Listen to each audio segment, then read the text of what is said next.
Have you ever thought about this? You do everything for your friends. You defend them. You comfort them. You support them. You are always there for them, no matter what. But when it comes to yourself, you become your own worst enemy. You talk to yourself in a way that you would never talk to your best friend. You put yourself down. You doubt yourself. You ignore your own feelings. Today we are going to talk about a book that is going to teach you how to love yourself the same way you love the people around you. Because you deserve that love too. And it is time that you start giving it to yourself. Today we are talking about a book that is going to change your life completely. The name of this book is Be Your Own Bestie. And it is written by social media star Misha Brown. You may know him as your Bestie Misha. This book teaches you that loving yourself is not selfish. It is actually the most important thing you can do for yourself. Misha Brown shares real stories from his own life. Through these stories he shows you how to let go of old thoughts, toxic relationships, and bad habits that are stopping you from moving forward.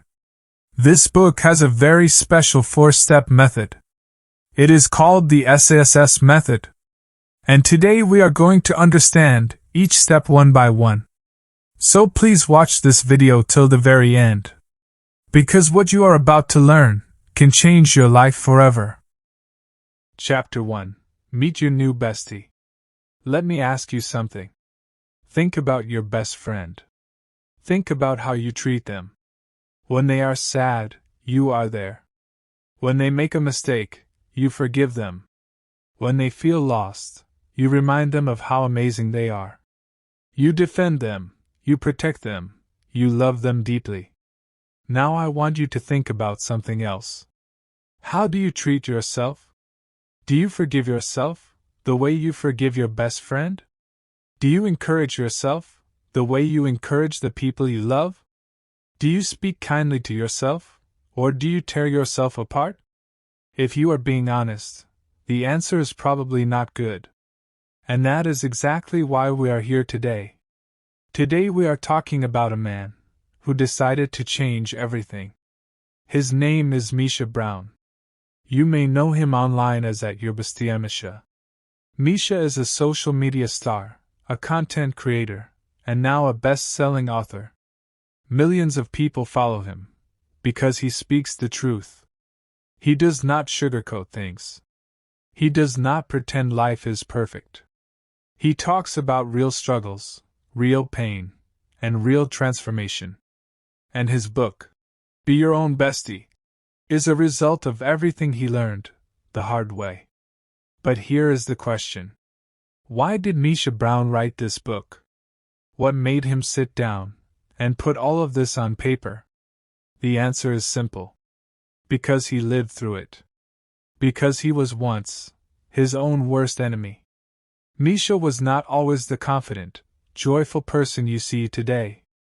There was a time in his life when he had no idea how to love himself. He was the person who showed up for everyone else, but never showed up for himself. He was the person who gave his best energy to others and kept nothing for himself. He smiled on the outside, but on the inside, he was falling apart. He kept asking himself one question. Why am I not enough? Does that question sound familiar to you? Have you ever asked yourself that? Have you ever felt like no matter how hard you try, it is just not enough? If yes, then you are not alone. Misha felt the exact same way. And one day, everything became too much to carry. He looked in the mirror, and he did not recognize the person staring back at him. He had spent so many years trying to be what others wanted him to be. He had spent so many years ignoring his own feelings, his own needs, his own happiness. And in that moment, he made a decision. He decided to stop. He decided to stop running away from himself. He decided to face himself, honestly, completely, and with love.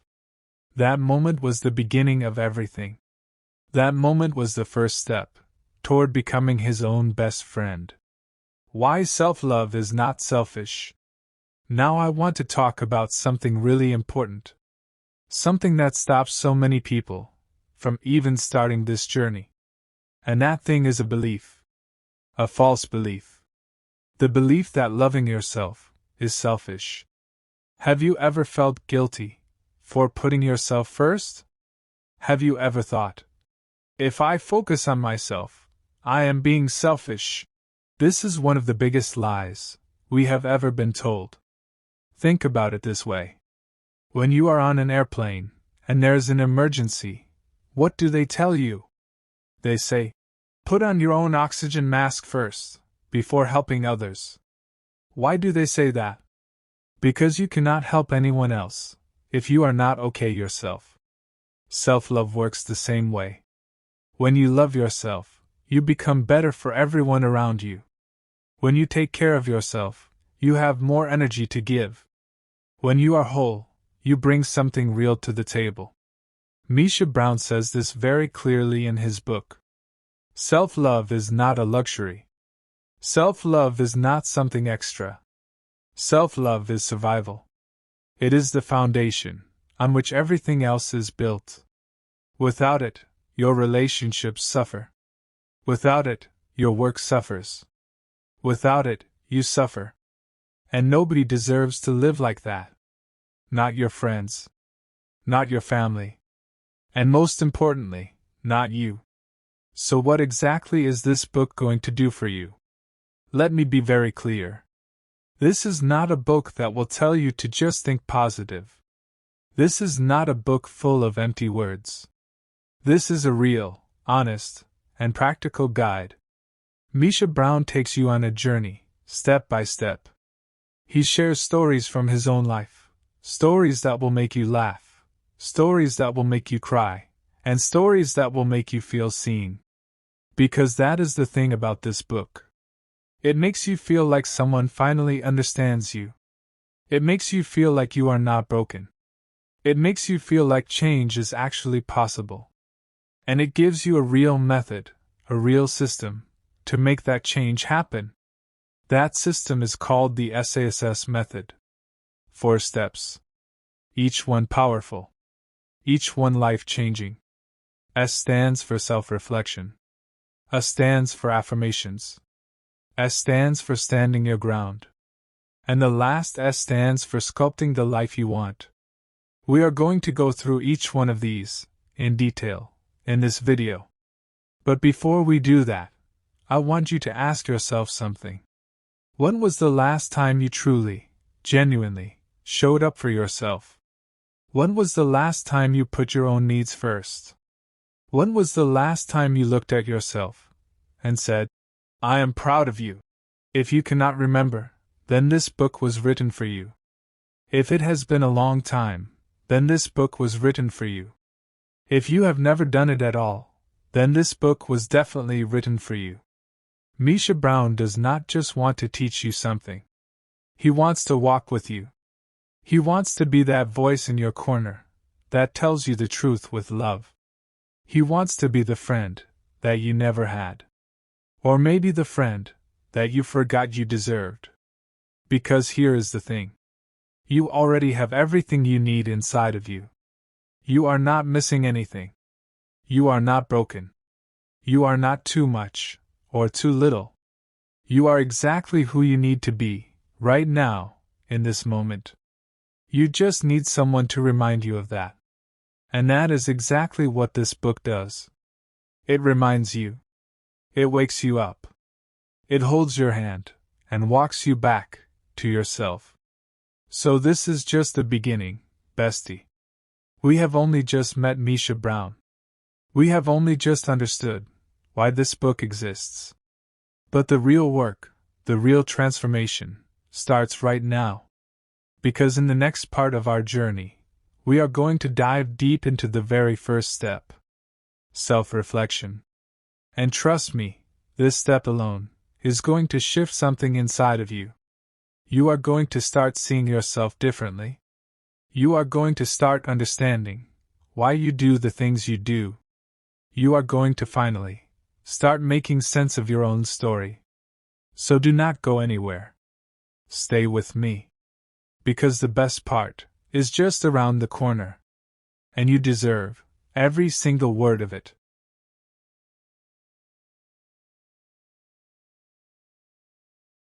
Chapter 2. Take an honest look at yourself. Let me ask you something. When was the last time you sat in complete silence and thought about yourself? Not your work. Not your relationships. Not your problems. Just you. When was the last time you looked at yourself, really looked, and asked the honest question? Who am I, really? If that question makes you uncomfortable, good. Because that discomfort is exactly where we need to start. Most people spend their entire lives running. Running from their thoughts. Running from their feelings. Running from the truth. And the saddest part is this. The thing they are running from is themselves. Today, we stop running. Today, we turn around and face ourselves, honestly. Here is something that nobody talks about. Self-reflection is scary. Not the kind of scary, like a horror movie. The kind of scary that goes deep into your chest and sits there. The kind of scary that whispers, "What if I look inside, and I do not like what I find?" And that is exactly why most people avoid it. Think about it for a second. It is so much easier to stay busy. It is so much easier to scroll through your phone, watch another show, fill every minute with noise. Because the moment you get quiet, the thoughts come. The feelings come. The questions come. And those questions can feel unbearable. Why do I keep making the same mistakes? Why do my relationships always fall apart? Why do I feel so empty, even when everything looks fine on the outside? Have you ever asked yourself these questions? Have you ever felt that emptiness, that you just could not explain? Most people push those feelings down. They tell themselves, "I am fine, I am okay, I do not need to think about this." But here is what Misha Brown wants you to understand. Avoiding the truth does not make it disappear. It just buries it deeper. And the deeper it goes, the more damage it does. Every bad decision you make, every toxic relationship you stay in, every time you sabotage your own happiness, it all comes from the same place. An unwillingness to look at yourself, honestly. The people who never grow are the people who never look. The people who keep repeating the same cycles are the people who keep running from the mirror. And you, reading this right now, you are not one of those people. Because you are here. You showed up. And that means you are ready to look. Now let us talk about something really deep. Something that most people do not even realize is happening. Your past is living inside of you, right now. Every experience you have ever had, every word someone said to you, every moment you felt rejected, or unloved, or not good enough, all of it is still there. It is stored inside of you, like files on a computer. And those files are running in the background every single day. They are shaping the way you see yourself. They are shaping the way you talk to yourself. They are shaping every choice you make. Let me give you an example. Think about a child who grows up being told, "You are not smart enough." Maybe a teacher said it. Maybe a parent said it. Maybe it was not even said out loud, but it was shown through actions. That child grows up and becomes an adult. But the belief does not disappear. It follows them into every classroom, every job interview, every new challenge. And the moment things get hard, that old voice comes back. "See, I told you, you are not smart enough." Does this sound familiar? Because this is not just one person's story. This is the story of millions of people. People who were told they were too loud and grew up shrinking themselves. People who were told they were too sensitive and grew up hiding their feelings. People who were told they were not enough and spent their whole lives trying to prove it wrong to people who never deserved that effort. Misha Brown talks about this with so much honesty in his book. He talks about how the things that happen to us, especially when we were young, become the lens through which we see everything. And if that lens is cracked, everything looks distorted. You start believing things about yourself that are simply not true. You start treating yourself based on how others once treated you. And that is not fair. That is not justice. You did not deserve whatever hurt you. And you do not deserve to carry it for the rest of your life. But here is the most important thing. You cannot heal what you refuse to see. You cannot fix what you pretend is not broken. The first step is always awareness. The first step is always honesty. The first step to change is facing the truth. So what does it actually mean to take an honest look at yourself? It means asking the hard questions and actually sitting with the answers. It means looking at your patterns. Do you always attract the same type of people? Do you always end up in the same situations? Do you always make the same choices, even when you know they will not work? If the answer is yes, then there is something inside of you that needs to be looked at. Not judged. Not criticized. Just seen. Misha Brown makes this very clear. Self-reflection is not about beating yourself up. It is not about listing all the ways you have failed. It is not about punishing yourself for the mistakes you have made. Self-reflection is about understanding. It is about becoming a witness to your own life. Stepping back and asking, why do I do what I do? Where does this behavior come from? What am I actually feeling underneath all of this? And when you start asking those questions, something powerful begins to happen. You start connecting the dots. You start seeing the patterns. You start understanding that most of your behaviors are just responses. Responses to old pain. Responses to old fear. Responses to old stories that you were told about yourself, and somewhere along the way, you believed. And the moment you understand that, everything changes. Because you realize, those stories are not the truth. They are just stories. And stories can be rewritten. But only if you are brave enough to read them first. Misha Brown challenges his readers to do something simple, but incredibly powerful. He asks you to sit with yourself. No phone. No distractions. Just you, your thoughts, and a journal if you have one. And he asks you to write down 3 things. First, what is one pattern in my life that keeps repeating itself? Second, where do I think this pattern comes from? Third, how has this pattern been affecting my happiness? Now I want you to pause for a moment. I want you to actually think about these questions. Do not skip past them. Do not tell yourself you will think about it later.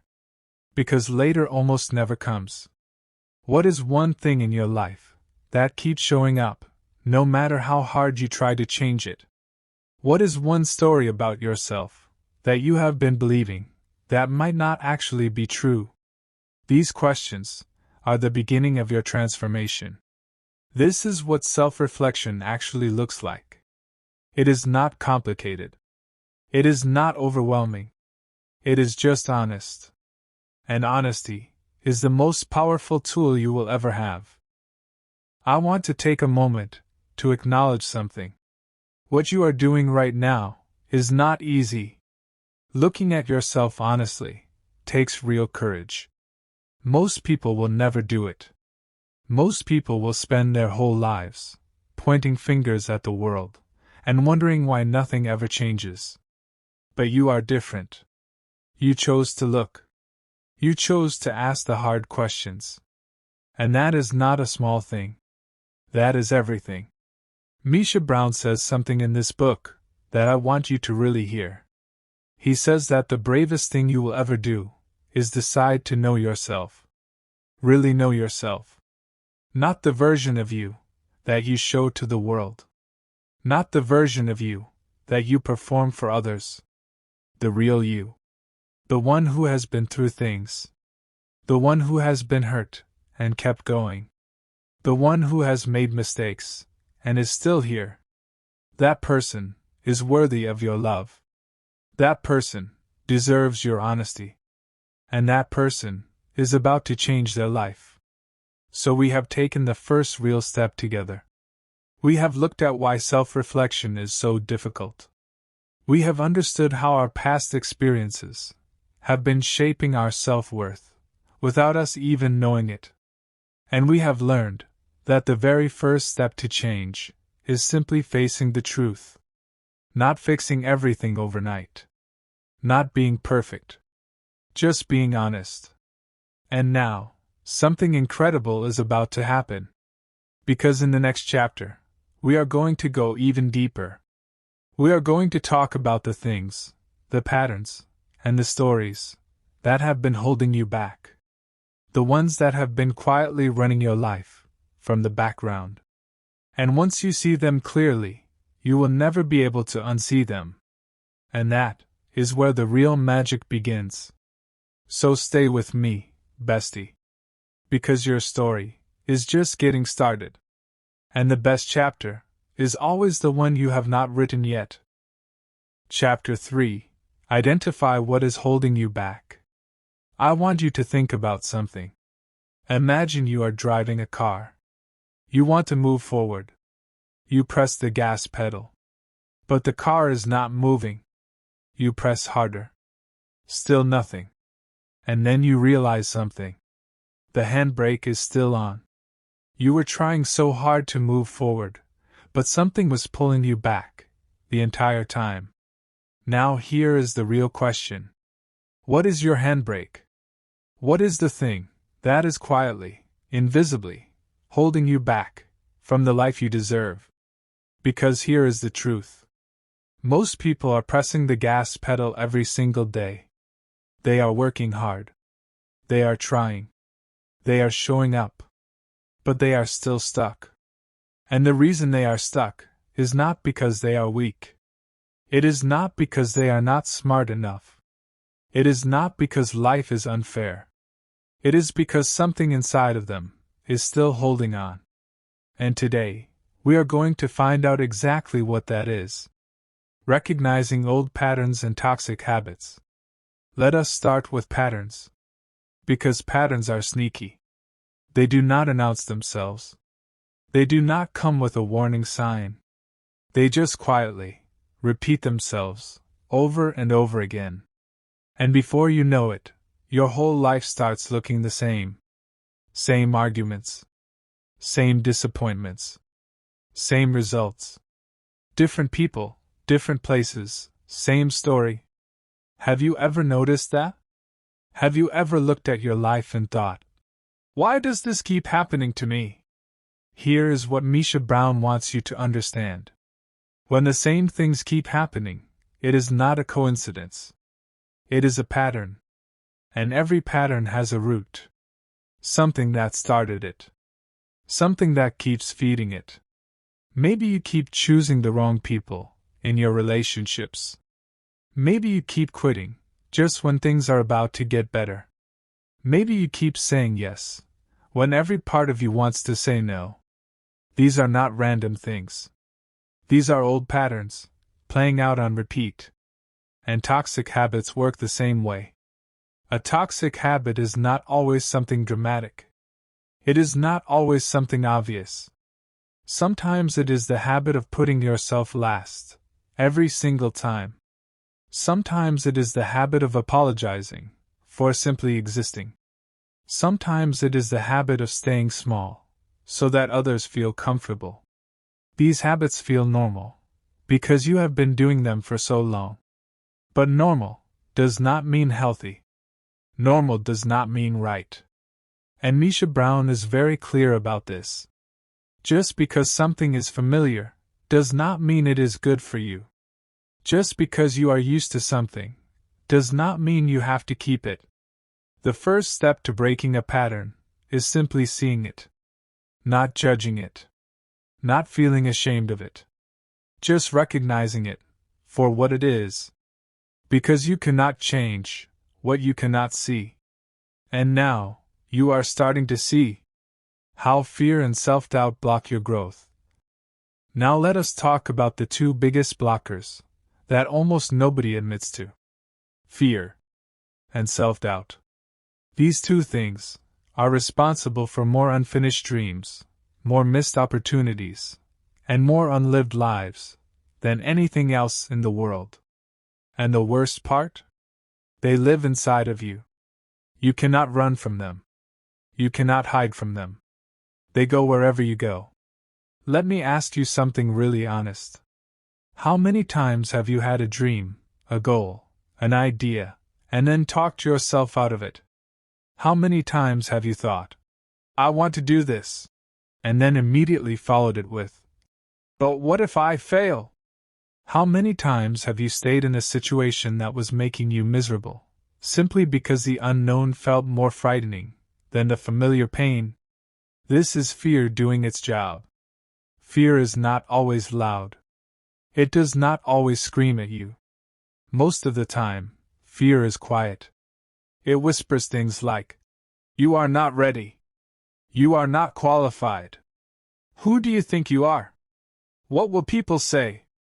And self-doubt is fear's best friend. Self-doubt is the voice that agrees with every single one of those whispers. Self-doubt says, "Yeah, fear is right. You probably should not try." And together, these two voices create a prison. A prison with no walls, no locks, and no chains. Because the only thing keeping you inside is your own belief that you cannot leave. Misha Brown talks about this so powerfully in his book. He says that fear is not a stop sign. Fear is actually a signal. It is pointing you toward the exact thing you need to do. Because the things that scare us the most are usually the things that matter the most. The relationship you are afraid to leave matters. The dream you are afraid to chase matters. The version of yourself that you are afraid to become matters more than anything. So the next time fear shows up, do not turn around. Look it in the eye. And ask yourself, what is this fear actually protecting me from? Because most of the time, it is not protecting you from danger. It is protecting you from growth. And growth is exactly where you need to go. The difference between excuses and real obstacles. Now I need to talk about something that might be a little uncomfortable. But I am going to say it, because Misha Brown says it, and it needs to be heard. There is a difference between a real obstacle and an excuse. And most of us have been confusing the two for a very long time. A real obstacle is something external. Something that is genuinely in your way. A lack of resources. A difficult circumstance. A situation that is truly outside of your control. Those things are real. Those things deserve acknowledgement. But an excuse is different. An excuse is a story that you tell yourself to avoid taking responsibility. And the tricky thing about excuses is that they always sound reasonable. I would start, but I do not have enough time. I would change, but my situation is too complicated. I would try, but I have already failed before. Do any of those sound familiar? Because here is the honest truth. Time is something we make for the things that matter to us. Complicated situations have been navigated by people with far fewer resources than you have. And failing before is not a reason to stop trying. It is proof that you were brave enough to start. Misha Brown is not saying your struggles are not real. He is not dismissing your pain. He is not telling you that your life is easy. What he is saying is this: your circumstances do not have to become your identity. Your past does not have to become your future. And the story you keep telling yourself about why you cannot move forward, that story is a choice. A painful, understandable, deeply human choice. But a choice, nonetheless. And the moment you recognize an excuse for what it is, the moment you stop confusing it with a real obstacle, something shifts. You stop waiting for perfect conditions. You stop waiting for someone to give you permission. You stop waiting, full stop. And you start moving. Even imperfectly. Even slowly. Even scared. Because movement, no matter how small, is always better than standing still. What are you actually holding on to? Here is something I want you to sit with. Sometimes, the thing holding us back is not a pattern or a fear or an excuse. Sometimes, it is something we are choosing to hold on to. A grudge. A version of ourselves that we outgrew long ago, but never let go of. A relationship that stopped serving us, but feels too familiar to leave. A belief that was given to us by someone else that we never questioned. Misha Brown says something in this book that is so simple, but so profound. He says, "You cannot carry new things if your hands are full of old ones." Read that again. You cannot carry new things if your hands are full of old ones. What are you holding in your hands right now? What are you gripping so tightly that you have no room left for anything new? What would happen if you just let it go? Not because it did not matter. Not because the pain was not real. But because you deserve to have your hands free. You deserve to have space for the things that are coming. For the love that is coming. For the opportunities that are coming.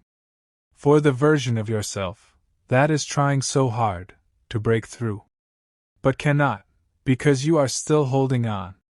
Let go, bestie. It is time. So today, we identified the things that have been quietly running your life. We talked about old patterns and how they silently repeat until we choose to see them. We talked about fear and self-doubt and how they disguise themselves as wisdom. And we talked about the difference between real obstacles and the stories we tell ourselves to stay comfortable. This chapter was not easy. And if it stirred something inside of you, good. That stirring is your soul waking up. That discomfort is the beginning of change. Because now, you can see the handbrake. And in the next chapter, we are going to do something incredibly powerful. We are going to release it. We are going to talk about how to stop letting your past define you. How to break free from the guilt, the shame, and the mistakes that have been following you around like shadows. Because here is what I want you to know before we get there. Your past is not your sentence. It is not your life. It is simply where you have been. And where you are going is so much more beautiful than where you have been. So stay with me, bestie. Because your breakthrough is closer than you think.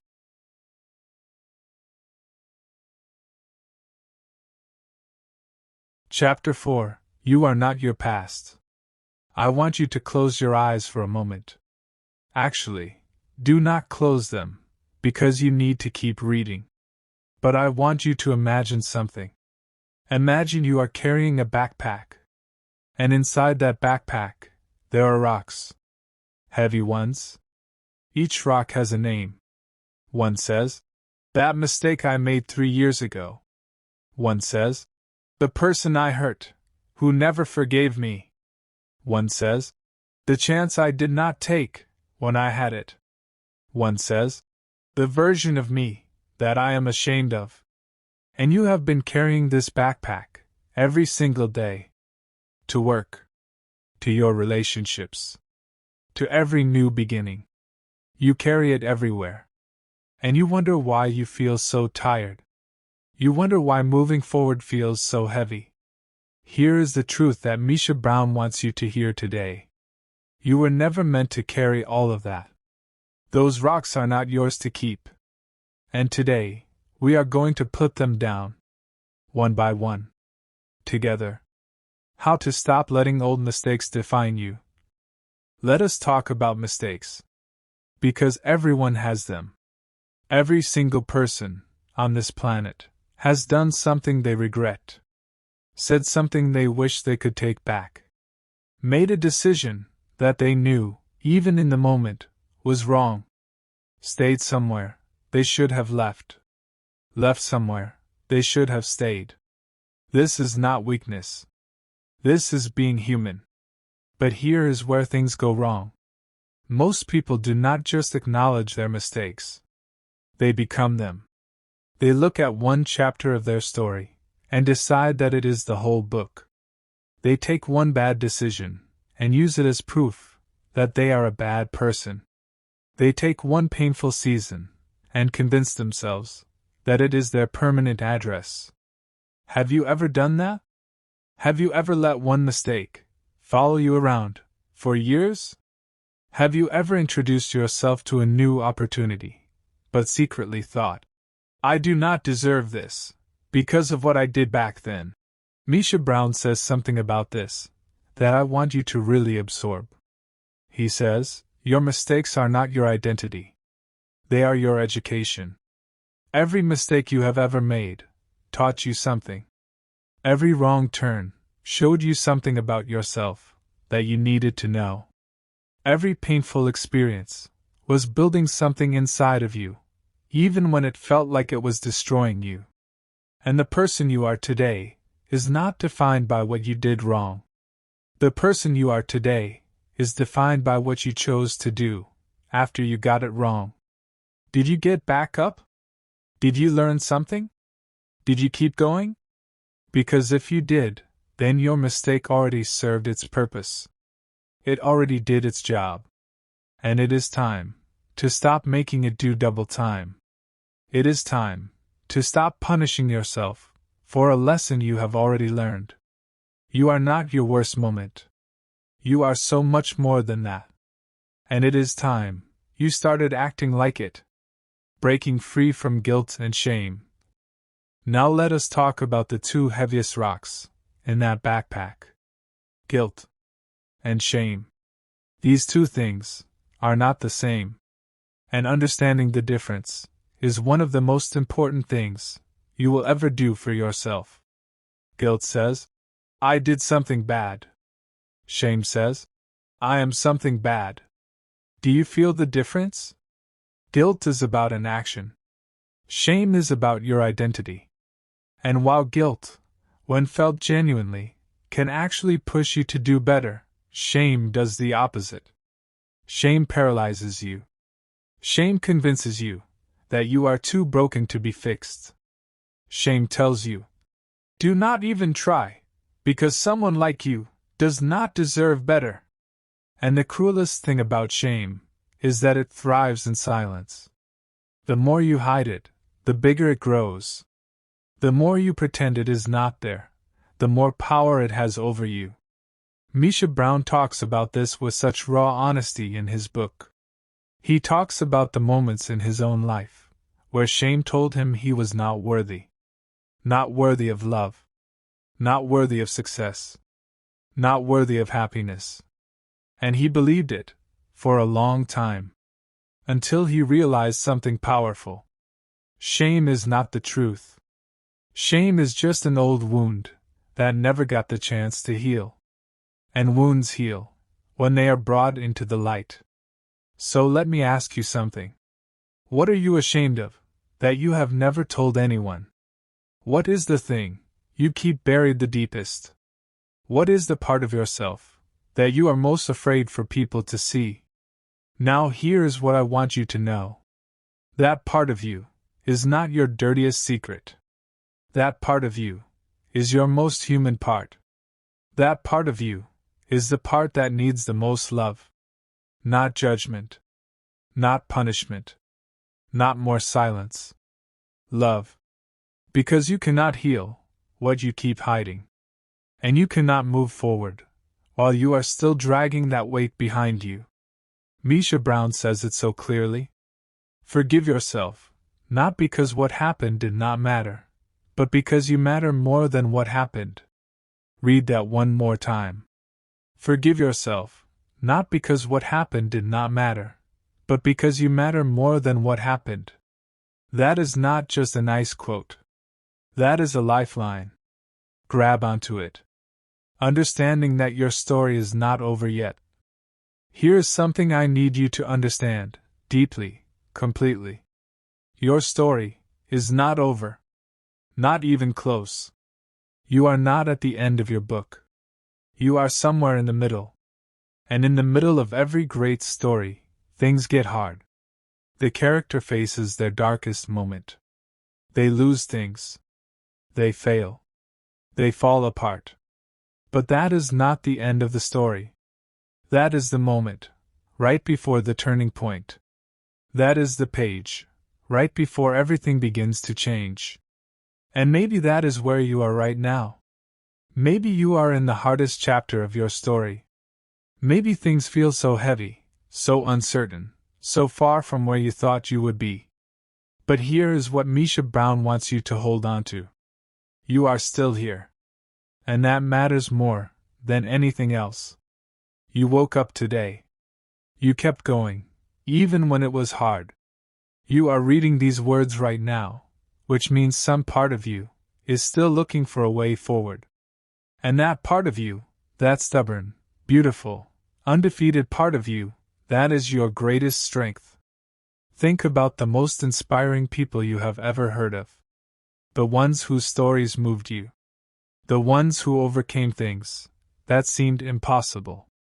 What do they all have in common? They did not give up at the hardest chapter. They kept turning the page. And every single page they turned brought them closer to the life they were meant to live. Your story works the same way. Your past chapters do not determine your final chapter. Your mistakes do not write your ending. Your shame does not get the last word. You do. The power of starting fresh. Misha Brown talks about something in this book that I find incredibly powerful. He talks about the idea of giving yourself a fresh start. Not waiting for a new year. Not waiting for a Monday. Not waiting for some perfect moment that never actually comes. A fresh start, right now. In this moment. With exactly who you are, and exactly where you are. And I know what some of you might be thinking. But I have made too many mistakes. But people know what I did. But I do not think I deserve a fresh start.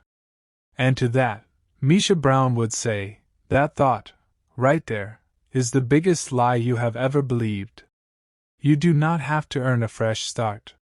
You do not have to be perfect to deserve one. You just have to want it. You just have to decide that the past is the past, and that today is a new page. A blank one. With nothing written on it yet. And the pen is in your hand. What are you going to write? What does this new chapter look like? Who do you want to be on this fresh page? Because I promise you, that person is already inside of you.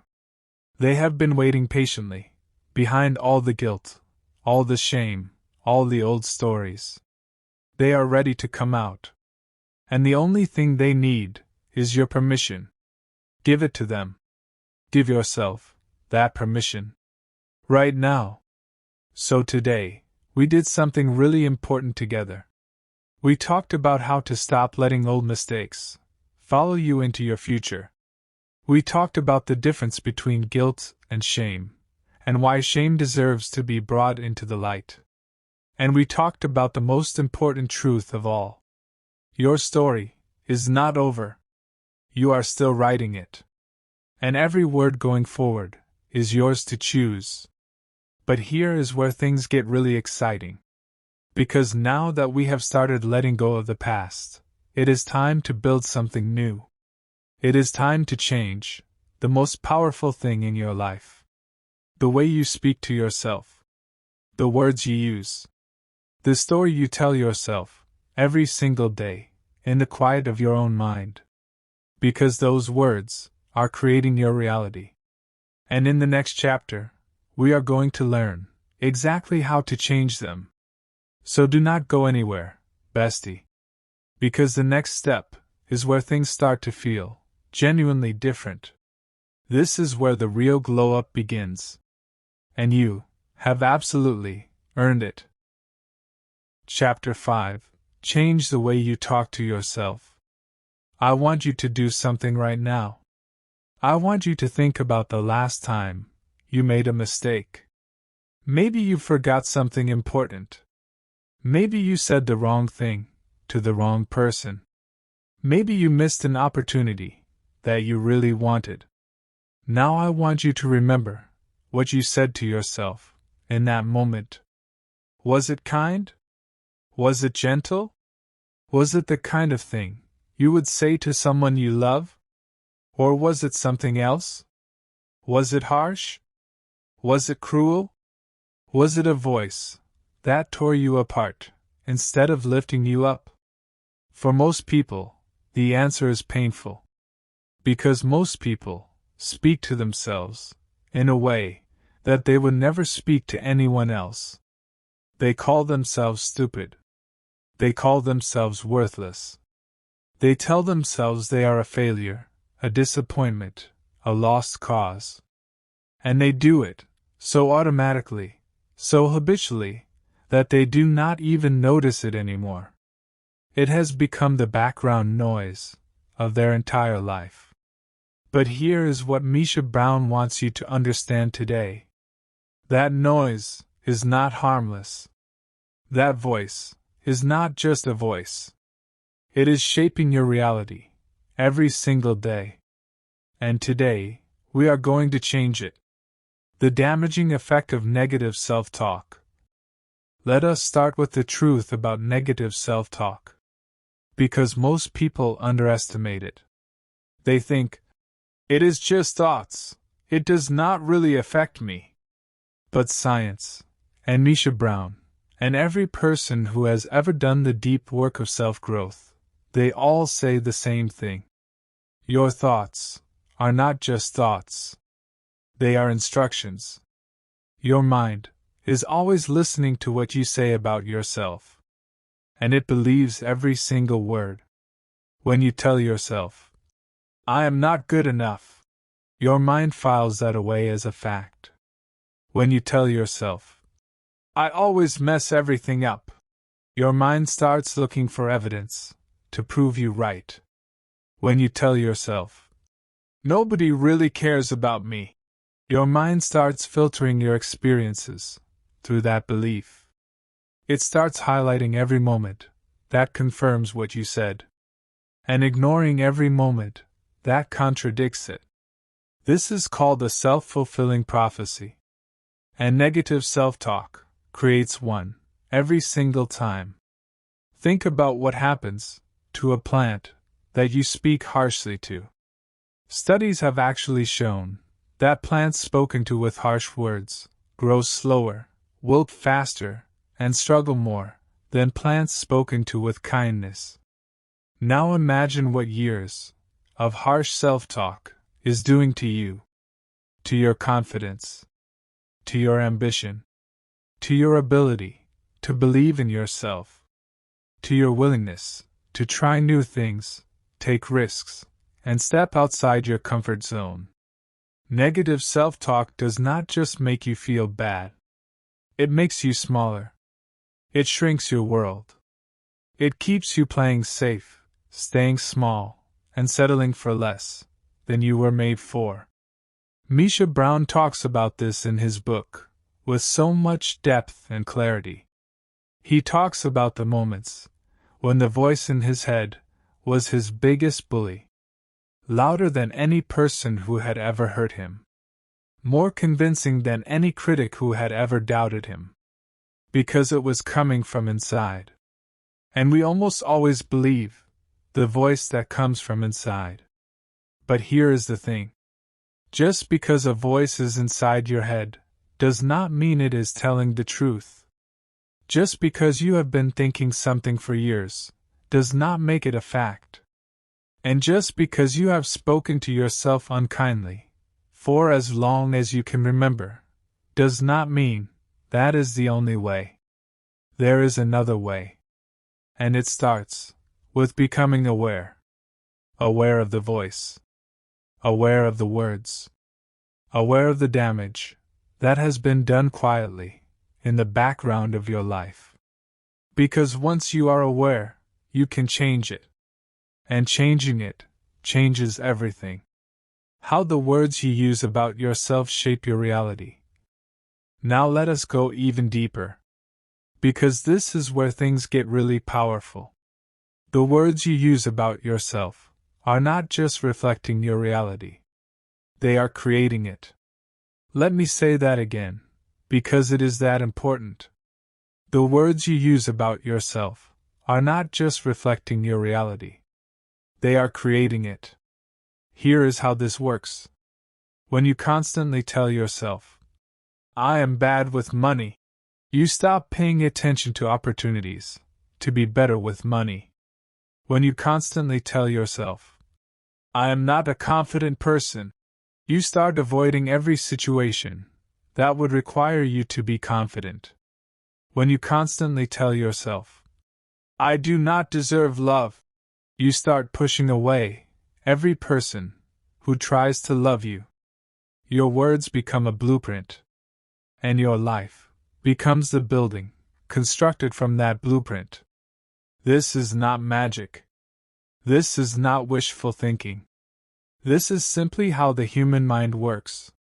We live up to, or down to, the stories we tell about ourselves. And the stories we tell about ourselves almost always begin with the words we use. Misha Brown gives a beautiful example of this in his book. He talks about two people facing the exact same challenge, same situation, same resources, same starting point.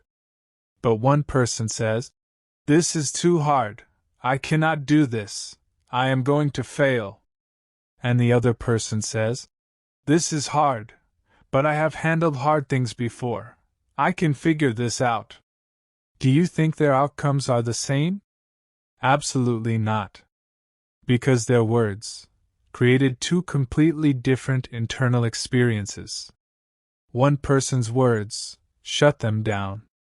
The other person's words opened them up.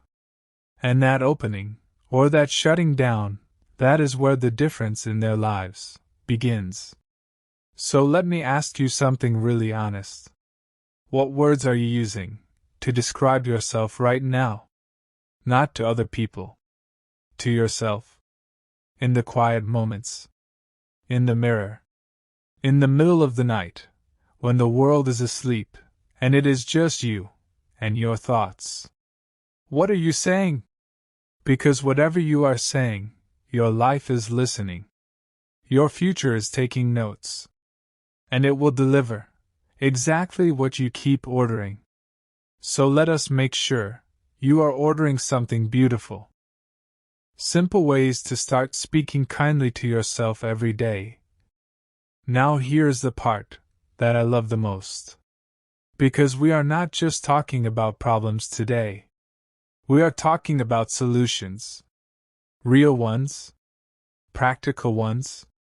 Things you can actually start doing, right now, today, to change the way you speak to yourself. Misha Brown lays this out, so clearly and so lovingly, in his book. And I want to share these with you, one by one. The first thing is this: catch the voice. Before you can change something, you have to notice it. Start paying attention to the way you talk to yourself throughout the day. When something goes wrong, what is your immediate reaction?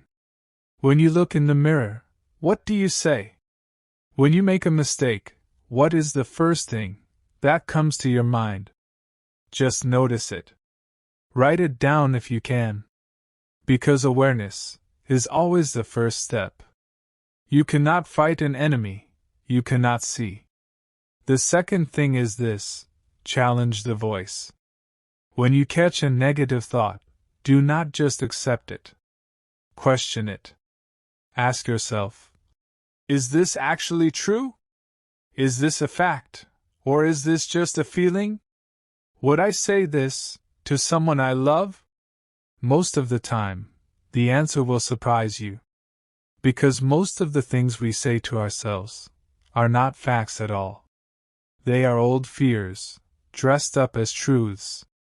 And when you shine a light on them, they lose their power almost immediately. The third thing is this: replace the voice. This is where affirmations come in.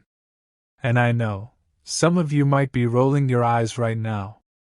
Because affirmations have a reputation for being cheesy, for being unrealistic, for being the kind of thing people say but do not actually believe.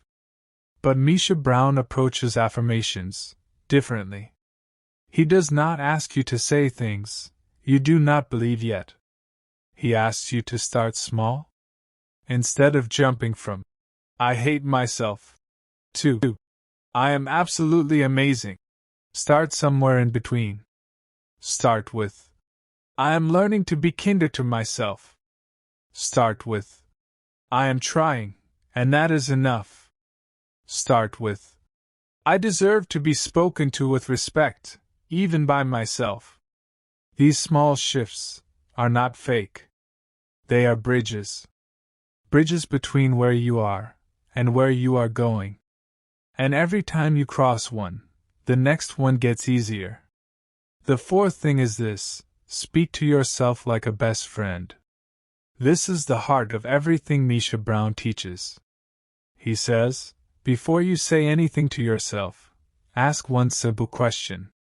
Would I say this to my best friend? If the answer is no, do not say it to yourself. Full stop. Because you deserve the same grace, the same patience, the same encouragement that you so freely give to others. You deserve to be your own biggest fan, your own loudest supporter, your own most trusted voice. And that starts with the words you choose in the privacy of your own mind. Choose them carefully. Choose them kindly. Choose them the way you would choose words for someone you deeply, completely, unconditionally love. Because that is exactly what you are. Someone worthy of deep, complete, and unconditional love. The ripple effect of kind self-talk. Here is something beautiful that Misha Brown points out. When you start speaking kindly to yourself, something incredible happens. It does not just change the way you feel about yourself. It changes everything. It changes the way you show up in your relationships. Because when you are not constantly fighting the war inside your own head, you have so much more energy for the people around you. It changes the way you handle challenges. Because instead of immediately telling yourself you cannot do it, you give yourself the chance to try. It changes the way you see your future. Because when the voice inside starts saying, "You can do this, you are capable, you are worthy," you start believing it. And when you believe it, you start acting like it. And when you start acting like it, your life starts reflecting it. This is the ripple effect of kind self-talk. One small change in your words creates a wave that touches every area of your life. And it all starts with one decision. The decision to speak to yourself differently. Starting today. Starting right now. Starting with the very next thought that enters your mind. So today, we uncovered something huge. We talked about how negative self-talk has been quietly damaging you in ways you may not have fully realized. We talked about how the words you use about yourself are not just words, they are blueprints for your reality. And we talked about simple, powerful, practical ways to start speaking to yourself with the kindness you have always deserved. This is not a small thing. This is one of the most transformative shifts you will ever make in your life. And you have already taken the first step, just by understanding it. But now, we are about to go even further. Because in the next chapter, we are going to talk about something that so many people struggle with.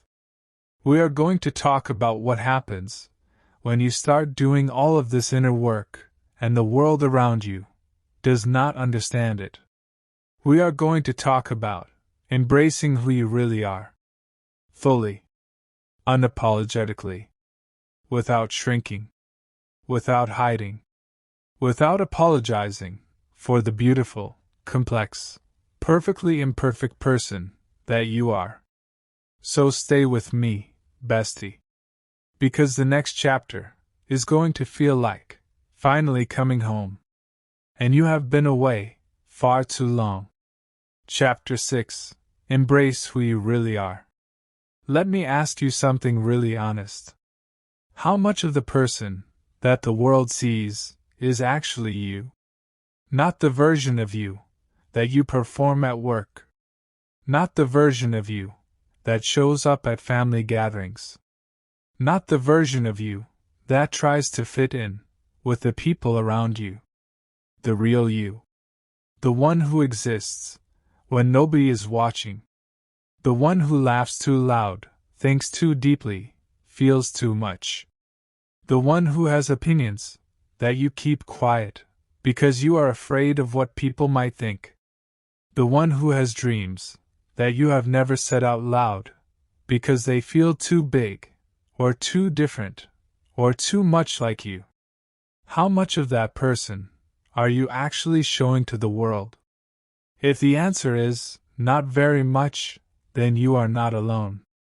Most people are living behind a carefully constructed version of themselves. A version designed to be accepted. A version designed to avoid judgment. A version designed to keep everyone else comfortable. And in the process, the real person underneath gets buried, gets quieter, gets smaller. Until one day, you look in the mirror, and you are not even sure who is looking back. Today, that ends. Today, we bring the real you back to the surface.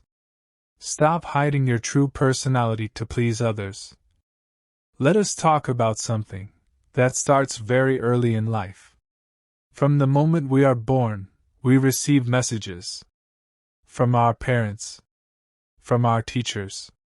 From our friends. From society. And those messages, very often, sound like this. Be more like this. Be less like that. Do not be too loud.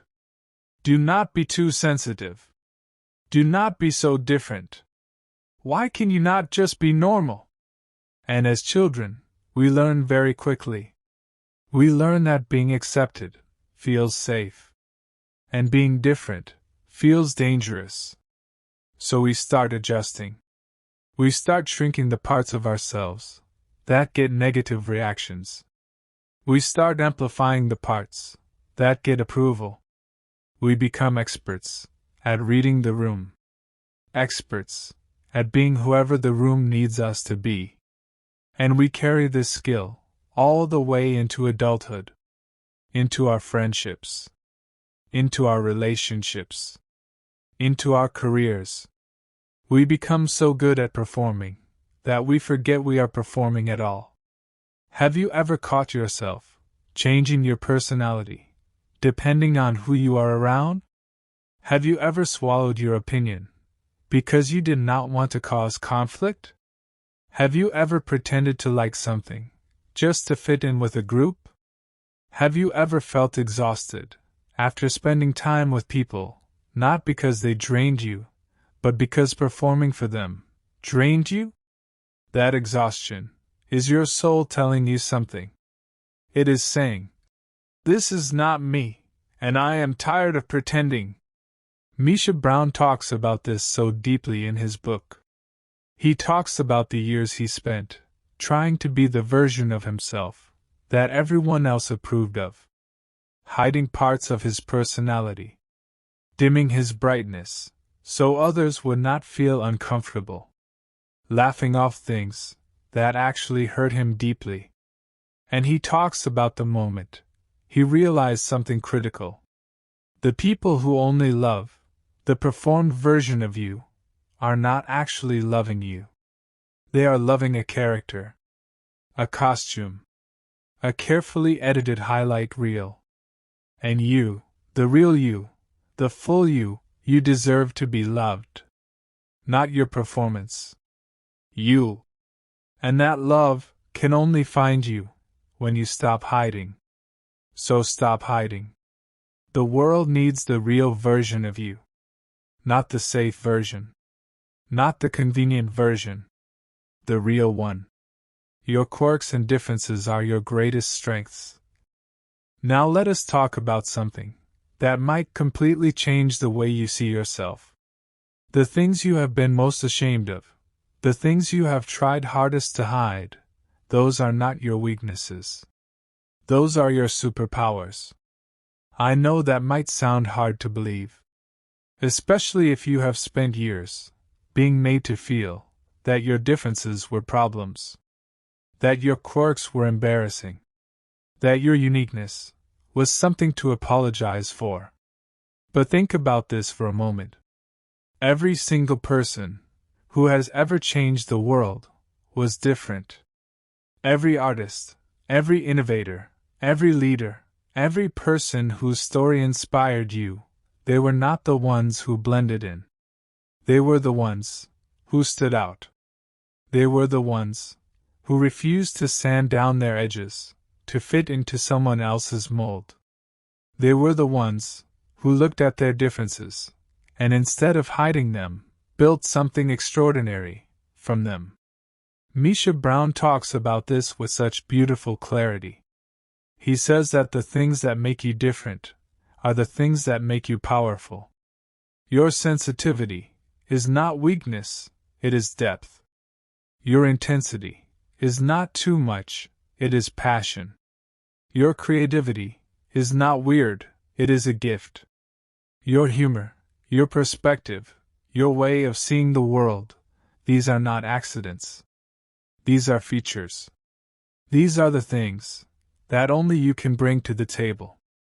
And every time you hide them, every time you apologize for them, every time you shrink them to make someone else comfortable, you are robbing the world of something it actually needs.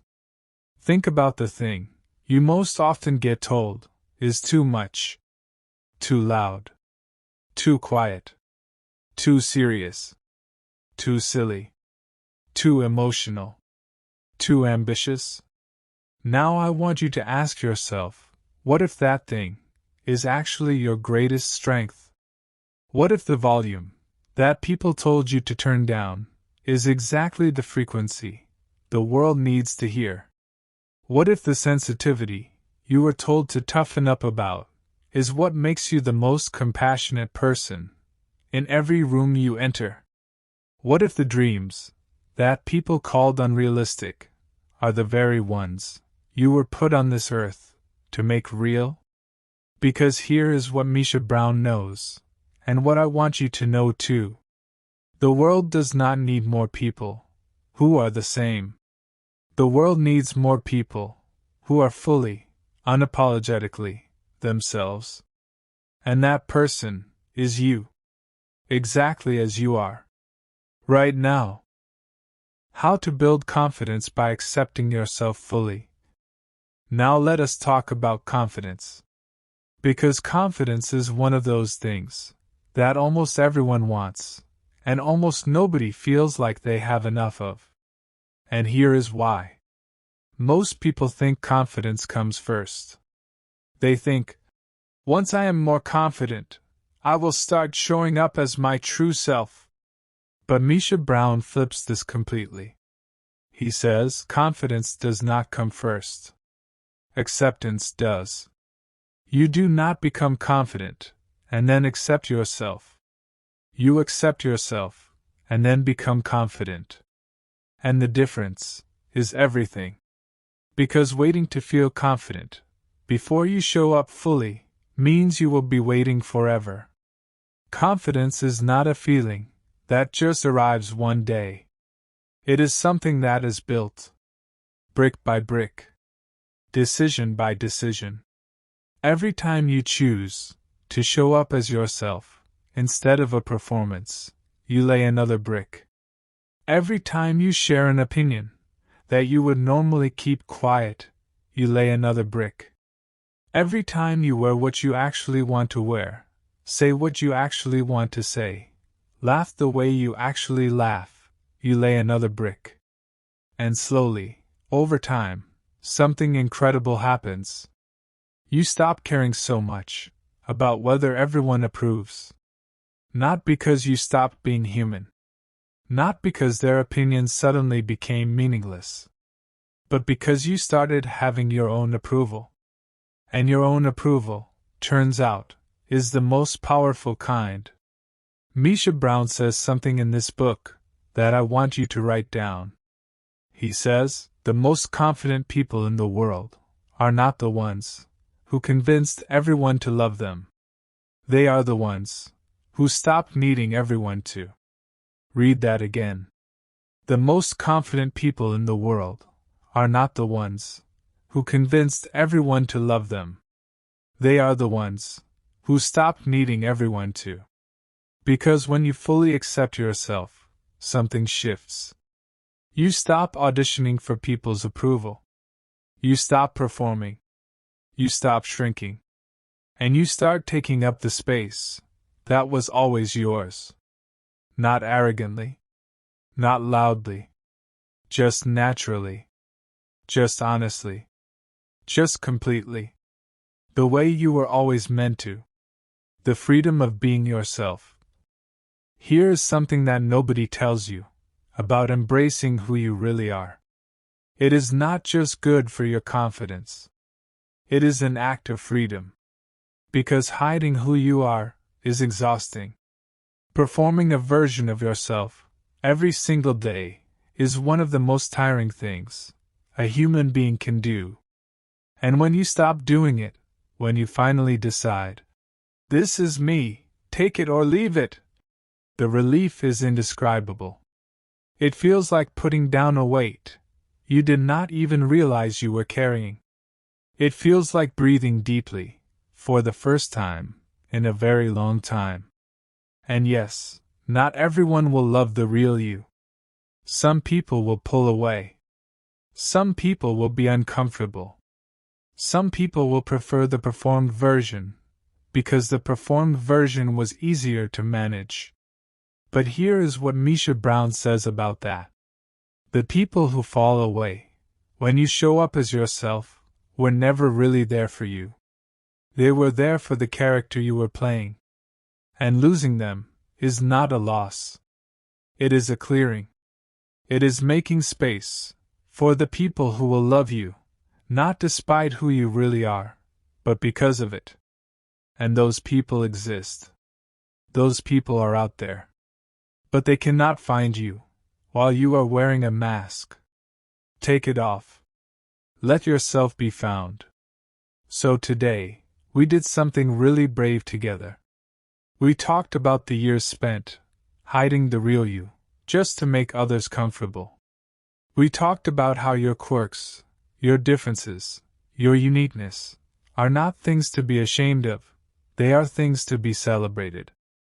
And we talked about the truth, that real confidence does not come from being accepted by everyone, it comes from accepting yourself, completely, fully, without conditions. And now, you are beginning to see yourself differently. You are beginning to see that you are not too much. You are not too little. You are not wrong. You are just you. And you is exactly enough. But here is where things get even more powerful. Because in the next chapter, we are going to take everything you have been learning and use it to do something life-changing. We are going to rewrite the story. The one you have been telling yourself for years. The one that has been keeping you small. The one that has been making you doubt yourself.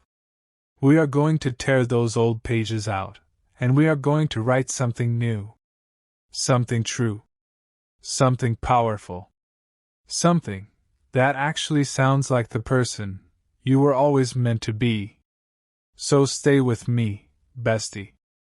Because the pen is in your hand now.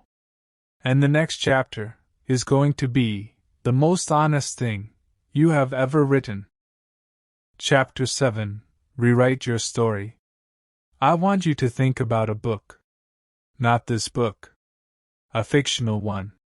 Imagine a story where the main character believes something completely false about themselves. They believe they are unlovable. They believe they are destined to fail. They believe that no matter how hard they try, things will never work out for them. And because they believe these things, they make decisions based on them. They push people away. They quit before they even start.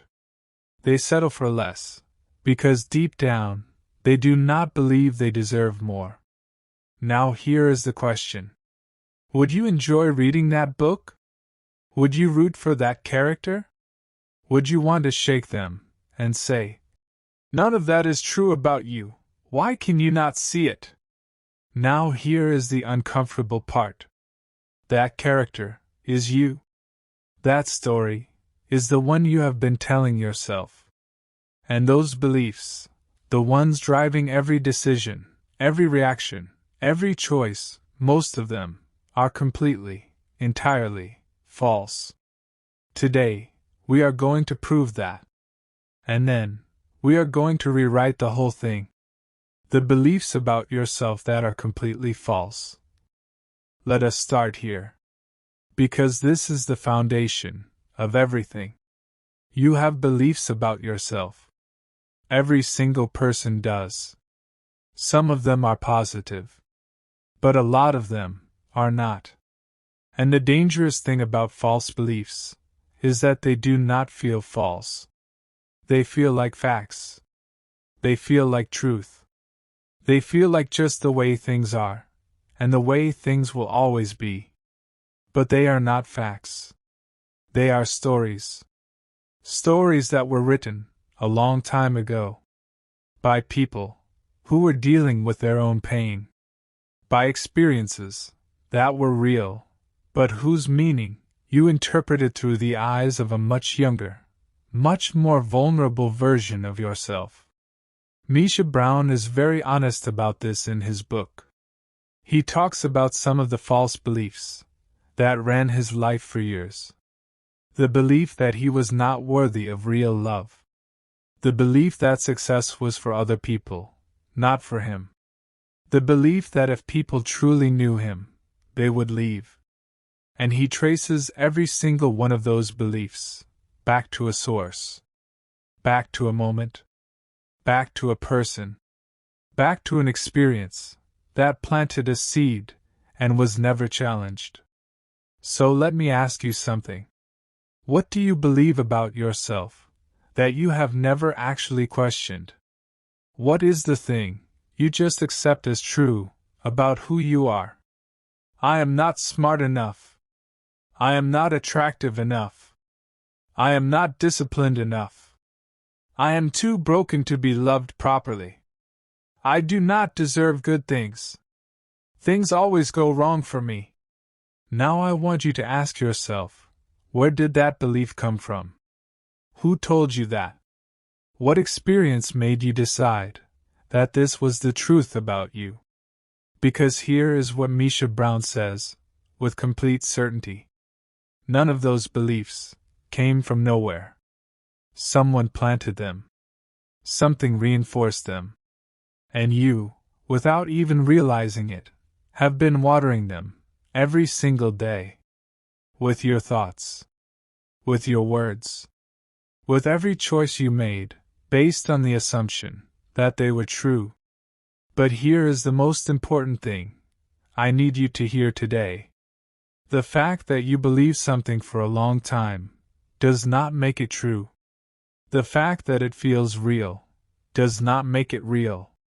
And the fact that it came from a painful experience does not mean it is an accurate reflection of who you are. You were not born with these beliefs. They were given to you. And anything that was given to you can be returned.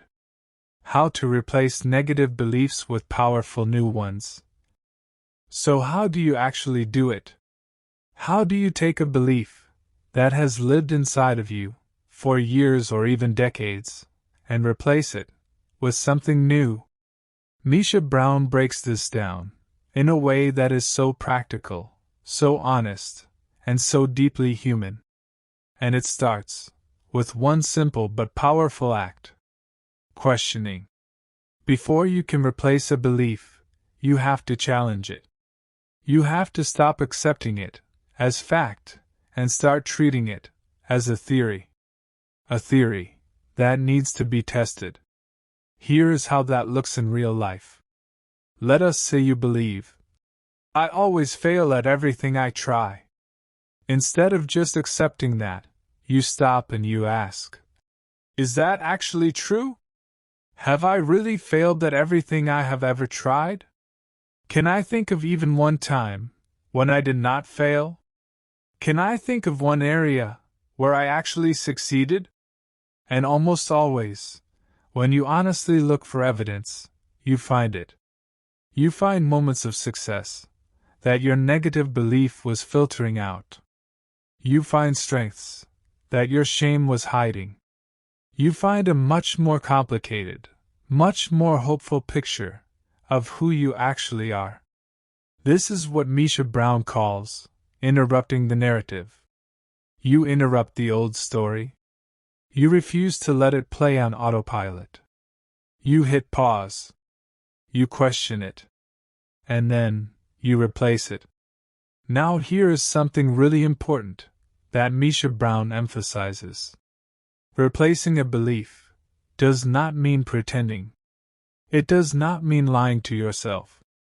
It does not mean jumping from, I always fail, to, I am the most successful person alive.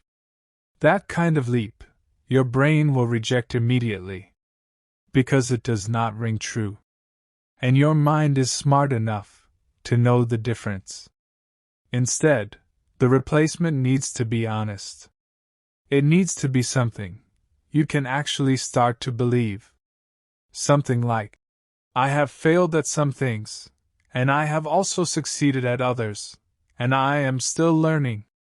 Something like, I have been through hard things, and I am still here, and that means something. Something like, I am not perfect, but I am capable, and I am growing every single day. These replacements are not fake. They are not empty. They are true. And because they are true, they have the power to actually take root. Over time, you water the new belief instead of the old one. You repeat it. You act from it. You make decisions based on it. And slowly, beautifully, the new belief grows stronger, while the old one, finally, begins to fade. Daily affirmation practices that actually work. Now let us talk about affirmations. Because Misha Brown dedicates a powerful part of this book to the practice of affirmations. And I want to be clear about something up front. This is not about standing in front of a mirror, saying things you do not believe, and hoping magic happens. That does not work. And Misha Brown knows it. What does work is something much more intentional, much more personal, and much more connected to the real work you have already been doing. Here is how Misha Brown approaches affirmations, and why his approach actually works. Step 1. Make it personal. A generic affirmation means very little. I am confident. I am successful. I am loved. These words, spoken without connection, without feeling, without real belief, are just words. They bounce off the surface. They do not go in. But when you take an affirmation and connect it to your specific journey, it becomes something different. I am learning to trust myself, after years of doubting every decision I made. I am choosing to believe that I am worthy of love, even on the days when it is hard to feel it. I am rebuilding my confidence, one honest choice at a time. Do you feel the difference? These are not just statements. They are declarations. They are specific. They are real. And they speak directly to the false beliefs you are working to replace. Step 2. Say it like you mean it. Misha Brown talks about the energy behind the words. You can say an affirmation with enthusiasm and conviction, or you can mumble it and move on. The difference matters. When you say your affirmation, say it with intention. Say it slowly. Say it like you are speaking to someone you love. Because you are. You are speaking to yourself. And you deserve to be spoken to with care. Step 3. Be consistent. This is the one that most people skip. They try affirmations for 3 days, feel silly, and give up. But Misha Brown is very clear. Affirmations are not a quick fix. They are a practice. They are a daily act of choosing a new story over the old one. And just like any practice, the results come with repetition. Not overnight. Not in a week. But over time, with consistency, something shifts. The new belief starts to feel more natural than the old one. The kind voice starts to feel more familiar than the harsh one. And one day, you realize that you actually believe it. Not because you forced yourself to, but because you gave it enough time, enough repetition, enough love to actually grow. Step 4. Pair it with action. This is the secret ingredient that Misha Brown emphasizes so strongly. Affirmations alone are not enough. You have to back them up with action. If you are affirming, I am someone who shows up for myself, then show up for yourself. Keep the promise you made to yourself. Choose yourself, in a small but real way, today. Because affirmations that are followed by action become beliefs. And beliefs that are backed by evidence become identity. And identity is what changes your life. Your story deserves a new ending. Here is something that Misha Brown says that I want to leave with you before we move on. He says, every great story has a moment of transformation. A moment where the character finally sees themselves clearly. A moment where they stop believing the lies and start living the truth. And that moment is not something that happens to you. It is something you choose. You choose it by questioning the old beliefs. You choose it by replacing them with honest and powerful new ones. You choose it by practicing affirmations, not as a magic trick, but as a daily act of self-respect. You choose it every single morning when you wake up and decide, today, I am going to tell myself a better story. Not a perfect story. Not a story without struggle. But a true one. One that includes your strength, alongside your pain. One that includes your growth, alongside your mistakes. One that says, I have been through things, and I am still here, and I am just getting started. That story is the one you deserve to be living. And it is available to you. Right now. Today.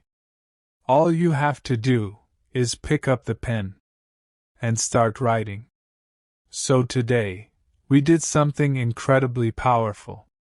We looked at the false beliefs that have been quietly running your life from the background. We learned how to challenge them, replace them, and build something new and true in their place.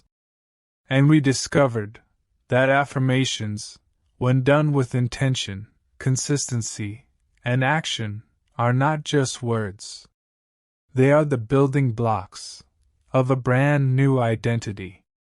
Your story is being rewritten right now, with every new thought you choose, with every old belief you question, with every kind word you say to yourself, instead of the harsh ones you used to reach for. And now, we are stepping into a part of this journey that so many people find the hardest. Because in the next chapter, we are going to talk about standing your ground. We are going to talk about the moment when other people do not understand your transformation. When the people around you are comfortable with the old version of you. And when the new version starts to make them uncomfortable. We are going to talk about boundaries. About saying no without guilt. About taking up your space without apology. About choosing yourself, even when it is the harder choice. So stay with me, bestie. Because this next part is where the real you starts to show the world exactly who you have become. And trust me, they are not ready. Chapter 8. Set boundaries without guilt. I want you to think about the last time someone asked you to do something that you really did not want to do. Maybe it was a favor that would cost you your time, your energy, or your peace. Maybe it was a commitment that you knew, even before you agreed, would drain you completely. Maybe it was someone crossing a line that they had crossed 100 times before. And I want you to remember what you did in that moment. Did you say no? Did you stand your ground? Did you protect your time, your energy, your peace? Or did you say yes? Did you smile and agree and push your own needs aside, again? And then later, when you were alone, did you feel that familiar feeling? That quiet resentment. That exhaustion. That frustration, not just at the other person, but at yourself. For saying yes, when every part of you was screaming no. If that sounds familiar, then this chapter was written for you. Because today, we are talking about one of the most powerful, most misunderstood, and most necessary acts of self-love that exists. Setting boundaries. Not walls. Not coldness. Not pushing people away. Boundaries. The lines that protect your energy, your peace, your identity, and your well-being. And today, Misha Brown is going to show us exactly how to set them, without guilt, without apology, and without losing the people who truly matter. Why saying no is an act of self-love. Let us start with the word that most people struggle with more than almost any other word. No. Such a small word. 2 letters. 1 syllable. And yet, for so many people, it feels like the hardest thing in the world to say. Because somewhere along the way, we learn something dangerous. We learn that saying no means we are selfish. We learn that saying no means we do not care. We learn that saying no makes us difficult, unreliable, or unkind. And so we stopped saying it. We started saying yes to everything and everyone at the expense of ourselves. We said yes when we were already exhausted. We said yes when we had nothing left to give. We said yes to keep the peace. We said yes to avoid conflict. We said yes because the thought of disappointing someone felt unbearable. And we kept saying yes until we had nothing left. Until we were running on empty. Until the very people we were saying yes to were getting the worst version of us, because the best version had been given away long before they arrived. Misha Brown addresses this with such clarity and compassion in his book. He says, every time you say yes, when you mean no, you are saying no to yourself. Read that again. Every time you say yes, when you mean no, you are saying no to yourself.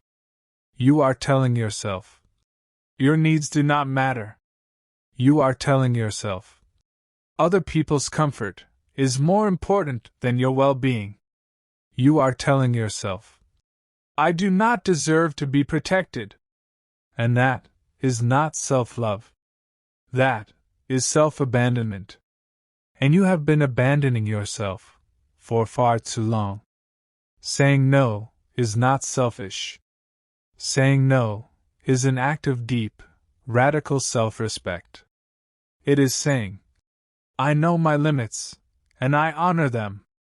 It is saying, my energy is valuable, and I choose where it goes. It is saying, I matter enough to protect myself. And here is the beautiful irony that Misha Brown points out. When you start saying no to the things that drain you, you have so much more to give to the things that matter. Your relationships become richer. Your work becomes better. Your presence becomes more genuine. Because you are not depleted anymore.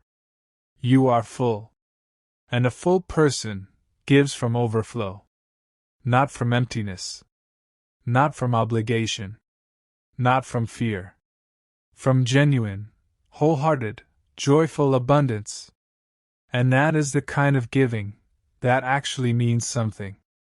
How to recognize when people are crossing your boundaries. Now here is something that a lot of people struggle with.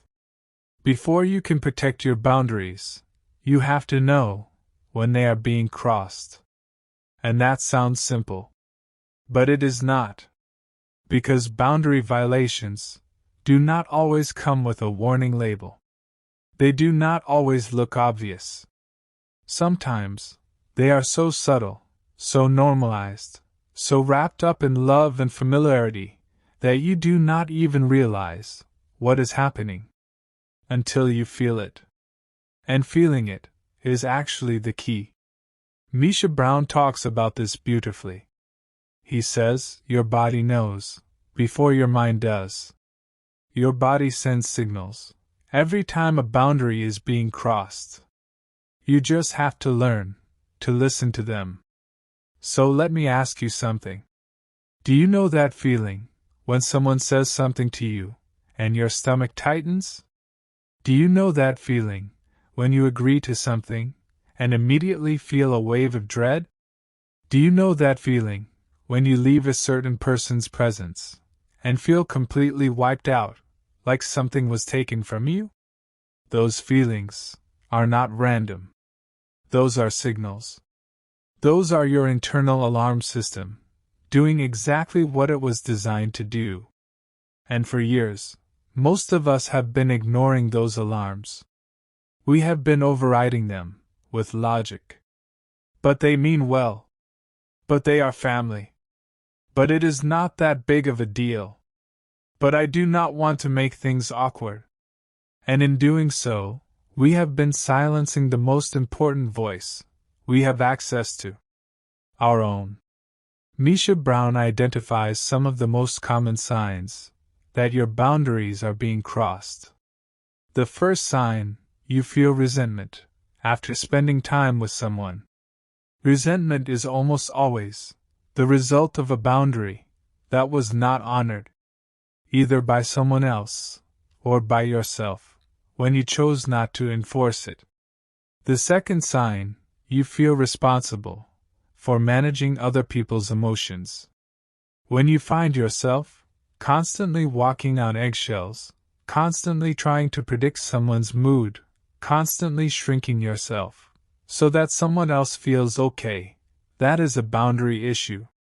The third sign, you feel like your needs are always at the bottom of the list. If every conversation, every plan, every situation seems to revolve around what everyone else needs, and your needs are an afterthought, that is not balance. That is a pattern. And that pattern needs a boundary.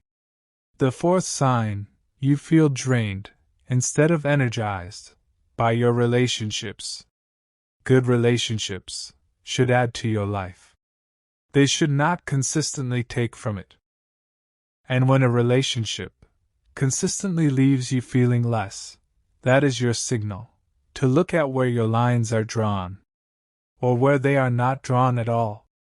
Practical ways to set boundaries in real life. Now let us get really practical.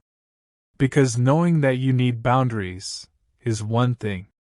Actually setting them is another. And Misha Brown does not just talk about the theory. He walks you through the real-life practice of it. So let us go through this, step by step. The first step, get clear on what you actually need. You cannot set a boundary around something you have not identified. So start by asking yourself, what is draining me? What situations consistently leave me feeling depleted? What behaviors, from the people in my life, make me feel disrespected, overwhelmed, or invisible? Write them down. Be honest. Be specific. Because vague discomfort is hard to address.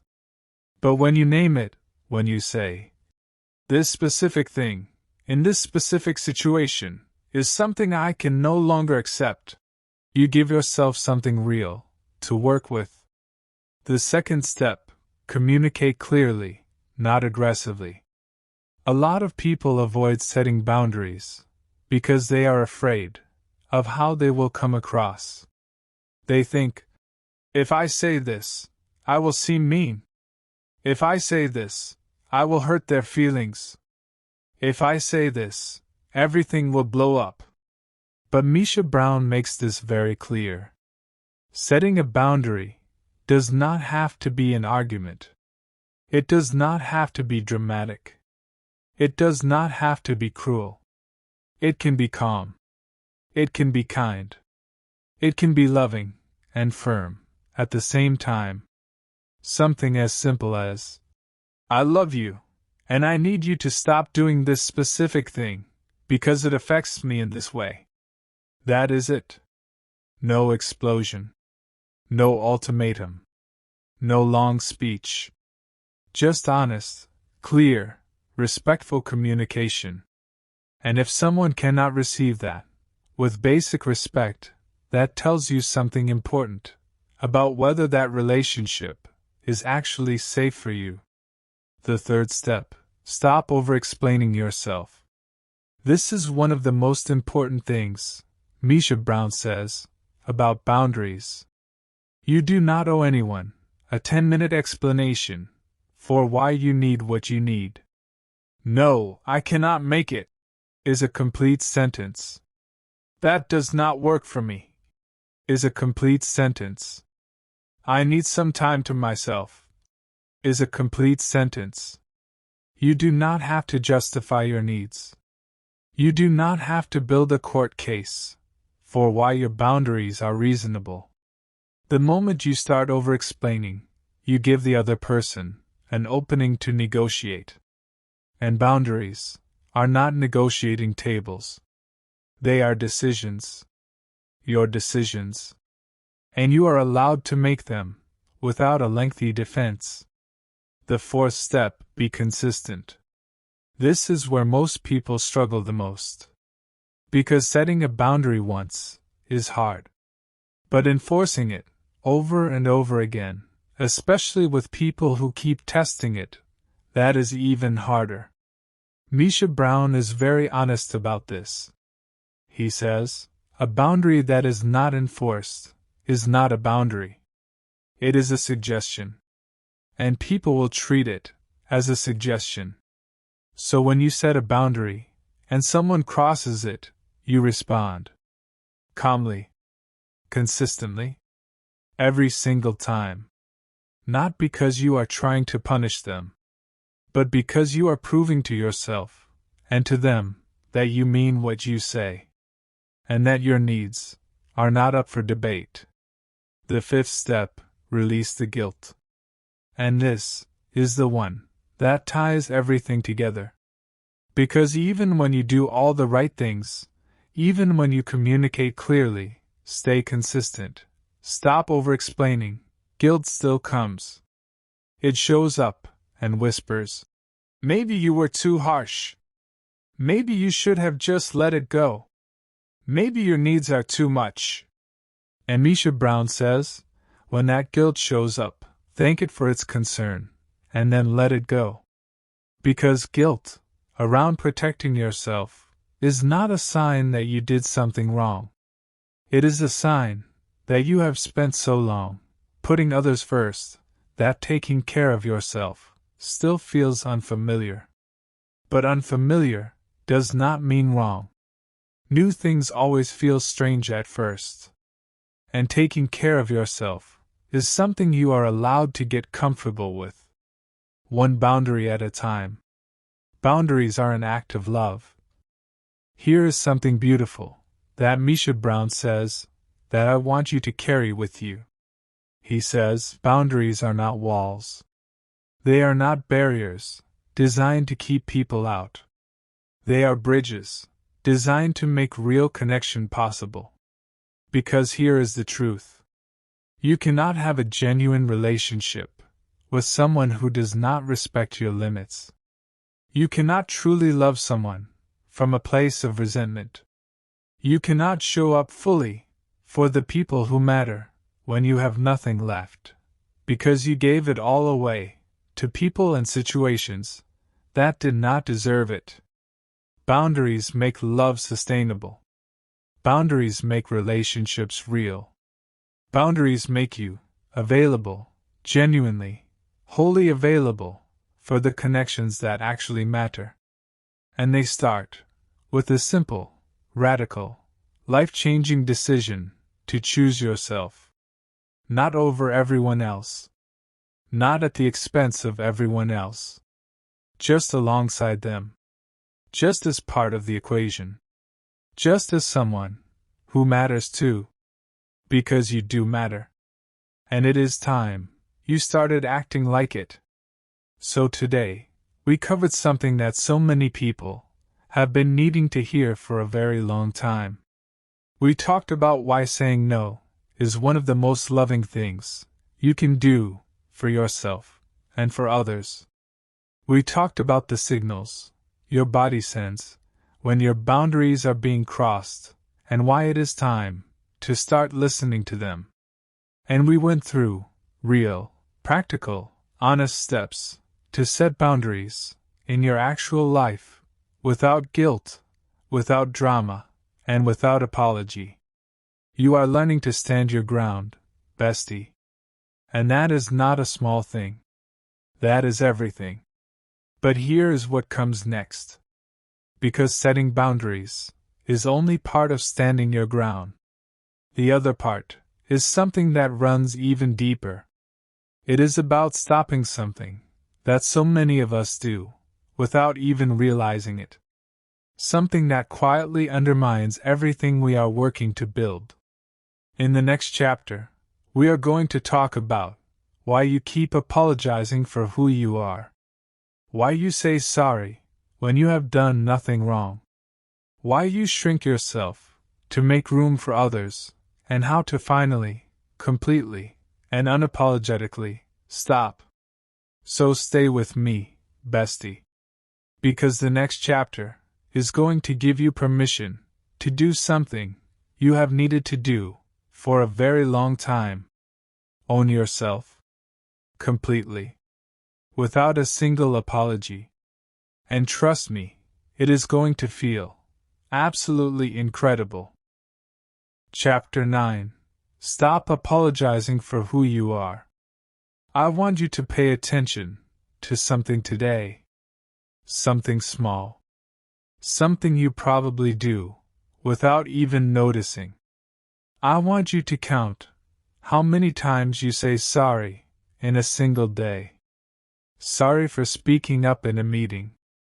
Sorry for asking a question. Sorry for taking up space in a crowded room. Sorry for having a feeling. Sorry for needing something. Sorry for simply existing in a way that might inconvenience someone else. Now let me ask you something. Did you actually do anything wrong in any of those moments? Did you hurt someone?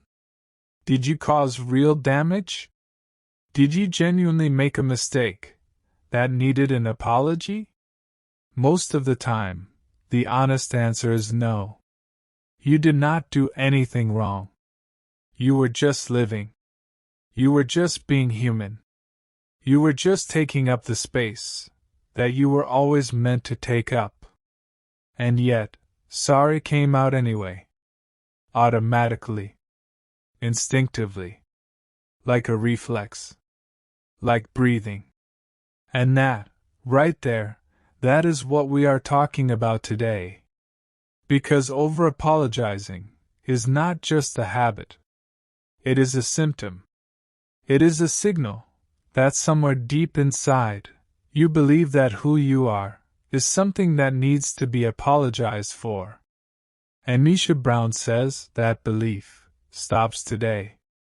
Why you keep saying sorry when you have done nothing wrong? Let us get to the root of this. Because over-apologizing does not just appear out of nowhere. It starts somewhere. It starts with a lesson that was taught to you a long time ago. Maybe it was taught directly. Maybe someone in your life made you feel that your needs were too much. Maybe you were told to stop crying, to stop being so sensitive, to stop making things difficult. Maybe every time you expressed yourself honestly, the reaction you got made you feel like you had done something wrong. So you started apologizing. Not for a specific mistake, but for the general crime of being too much. Or maybe it was taught more subtly. Maybe you grew up watching someone else constantly apologize for themselves. And you learned that this was just what you do. This was just how you move through the world. With your head slightly down. With your voice slightly smaller. With a sorry ready on your lips, before anyone even has a chance to react. Misha Brown talks about this pattern with so much understanding in his book. He says that for many people, especially those who grew up in environments where their feelings were dismissed, over-apologizing becomes a survival tool.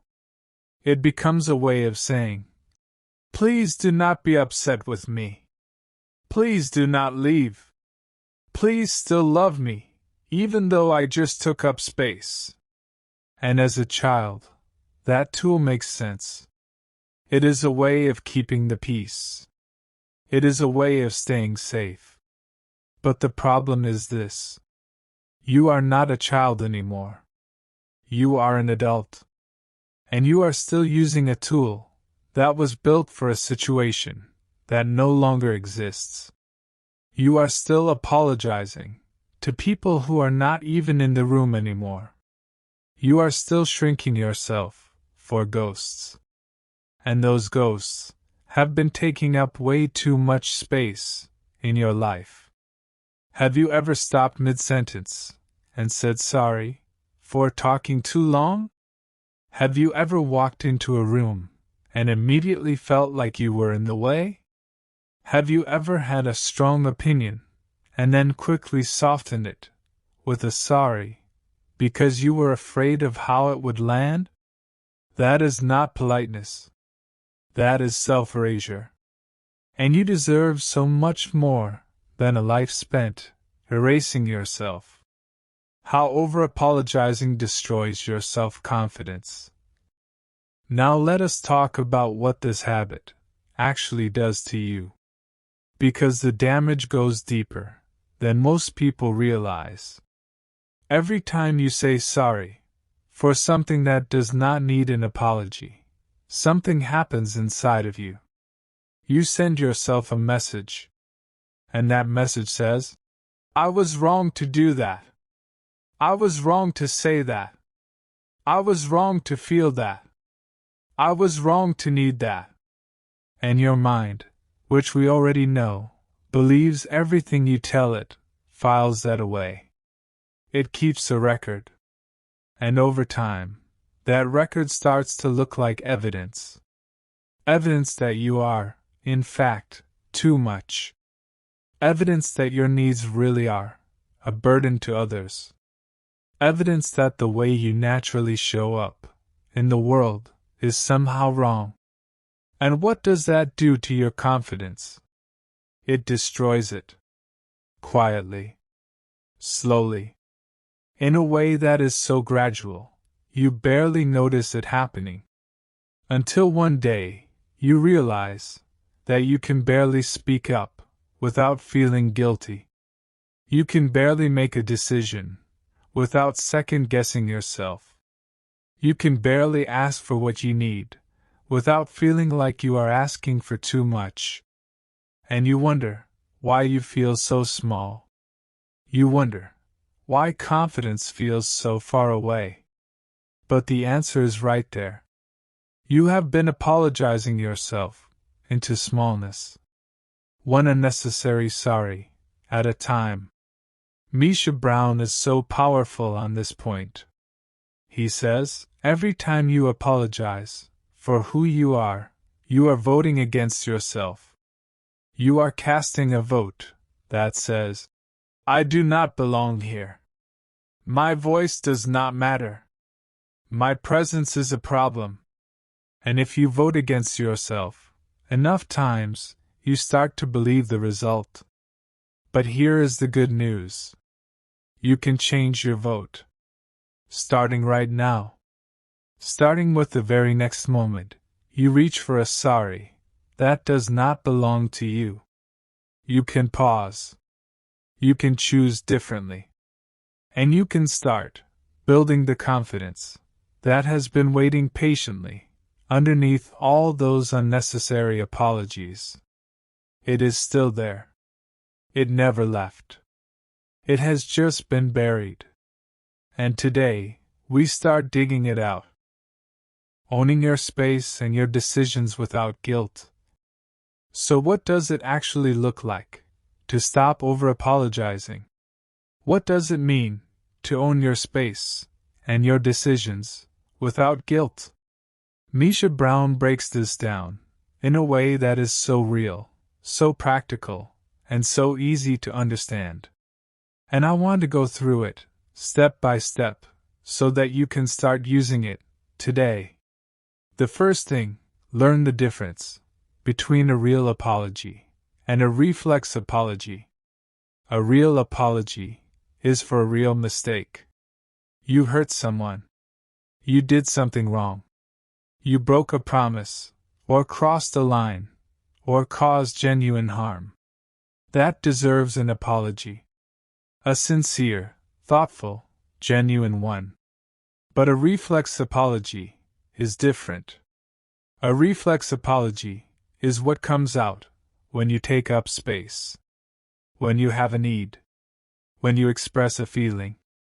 When you simply exist, in a way that is fully and unapologetically you.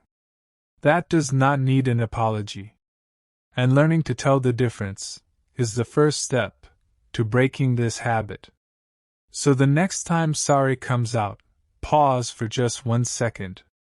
Ask yourself, did I actually do something wrong? If yes, apologize with your whole heart. If no, take that sorry back. Or better yet, do not say it at all. The second thing, replace sorry with something more honest.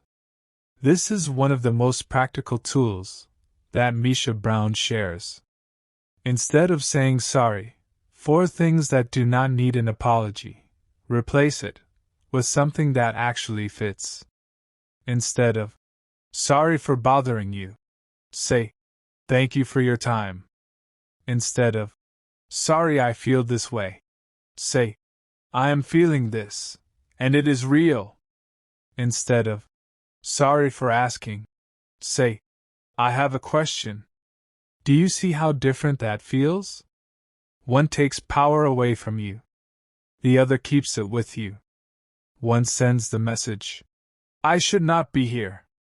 The other sends the message, I have every right to be here. And the more you practice this, the more natural it starts to feel. The more you realize that you do not need to shrink to be liked. You do not need to apologize to be accepted. You just need to show up. Honestly. Fully. Without a sorry for the space you take. The third thing, own your decisions, even the imperfect ones. Here is something that Misha Brown says that is so important. You are allowed to make decisions. Not perfect ones. Not decisions that everyone agrees with. Not decisions that never go wrong. Just decisions. Your decisions. Made by you, for your life, based on what you know, and what you need, in that moment. And you do not need to apologize for them. Even if they turn out to be wrong. Even if someone disagrees with you. Even if you wish you had chosen differently. Because here is the truth. Every decision you make is made with the information, and the strength, and the awareness that you had at the time. And that is always enough. You were doing your best. And doing your best is never something to be sorry for. Own your choices. Learn from the ones that did not work out. And keep making new ones, without dragging a sorry behind every single one. The fourth thing, practice taking up space, on purpose. This might sound strange. But Misha Brown talks about this, and it is so powerful. He says, if you have spent years making yourself small, you need to actively practice being big. Not in an arrogant way. Not in a way that disrespects others. Just in a real, honest, present way. Speak in your full voice, not a quieter version of it. Share your opinion, without softening it into something unrecognizable. Walk into a room, like you have every right to be there. Because you do. You have every right to be there. You have every right to speak. You have every right to take up space. Not because you earned it. Not because you proved yourself. But simply because you are a human being. And human beings belong in the spaces they enter. Start acting like it.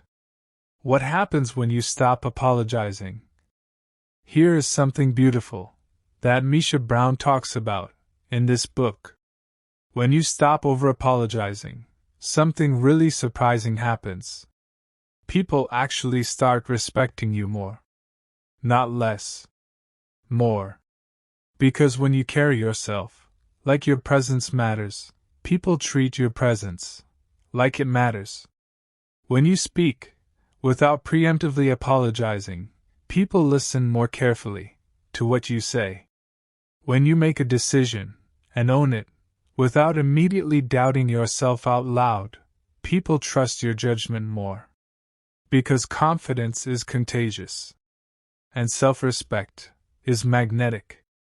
The people who command the most respect in any room are not the ones who apologize the most. They are the ones who speak clearly, who stand firmly, who know their worth and act like it.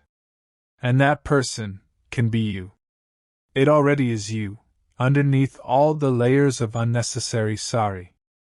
You just have to let them out. You just have to stop apologizing for their existence. And the world will meet them exactly where they stand. So today, we talked about something that so many people carry without even knowing it. We talked about why you keep saying sorry for things that never needed an apology. We talked about the quiet, invisible damage that over-apologizing does to your confidence over time. And we talked about real, practical, honest ways to start owning your space, your voice, and your decisions without guilt, without shrinking, and without a sorry that you do not owe. You are learning to stand in your own power, Bestie. And that is not a small thing. That is one of the bravest things a person can do. But here is where we go next. Because owning yourself is only part of standing your ground. The other part involves the people around you. The ones who drain you. The ones who take more than they give. The ones who you keep holding on to, even though, deep down, you know they are not good for you. In the next chapter, we are going to talk about one of the hardest things you will ever have to do. Letting go of toxic relationships. Not with anger. Not with bitterness. But with love. With clarity. And with a firm, unshakable understanding that you deserve people who add to your life, not people who keep taking from it. So stay with me, Bestie. Because the next chapter might just change the most important relationships in your life. And you absolutely deserve that change. Chapter 10. Let go of toxic relationships. I want you to think about someone in your life. Not just anyone. A specific person. Someone whose name, when it appears on your phone, makes your stomach drop. Someone whose presence, in a room, immediately changes the energy for you. Someone who, after every conversation, every visit, every interaction, leaves you feeling emptier than you were before. You know exactly who I am talking about. Because that name just came to your mind without even trying. Now here is the question that I really want you to sit with. Why are they still in your life?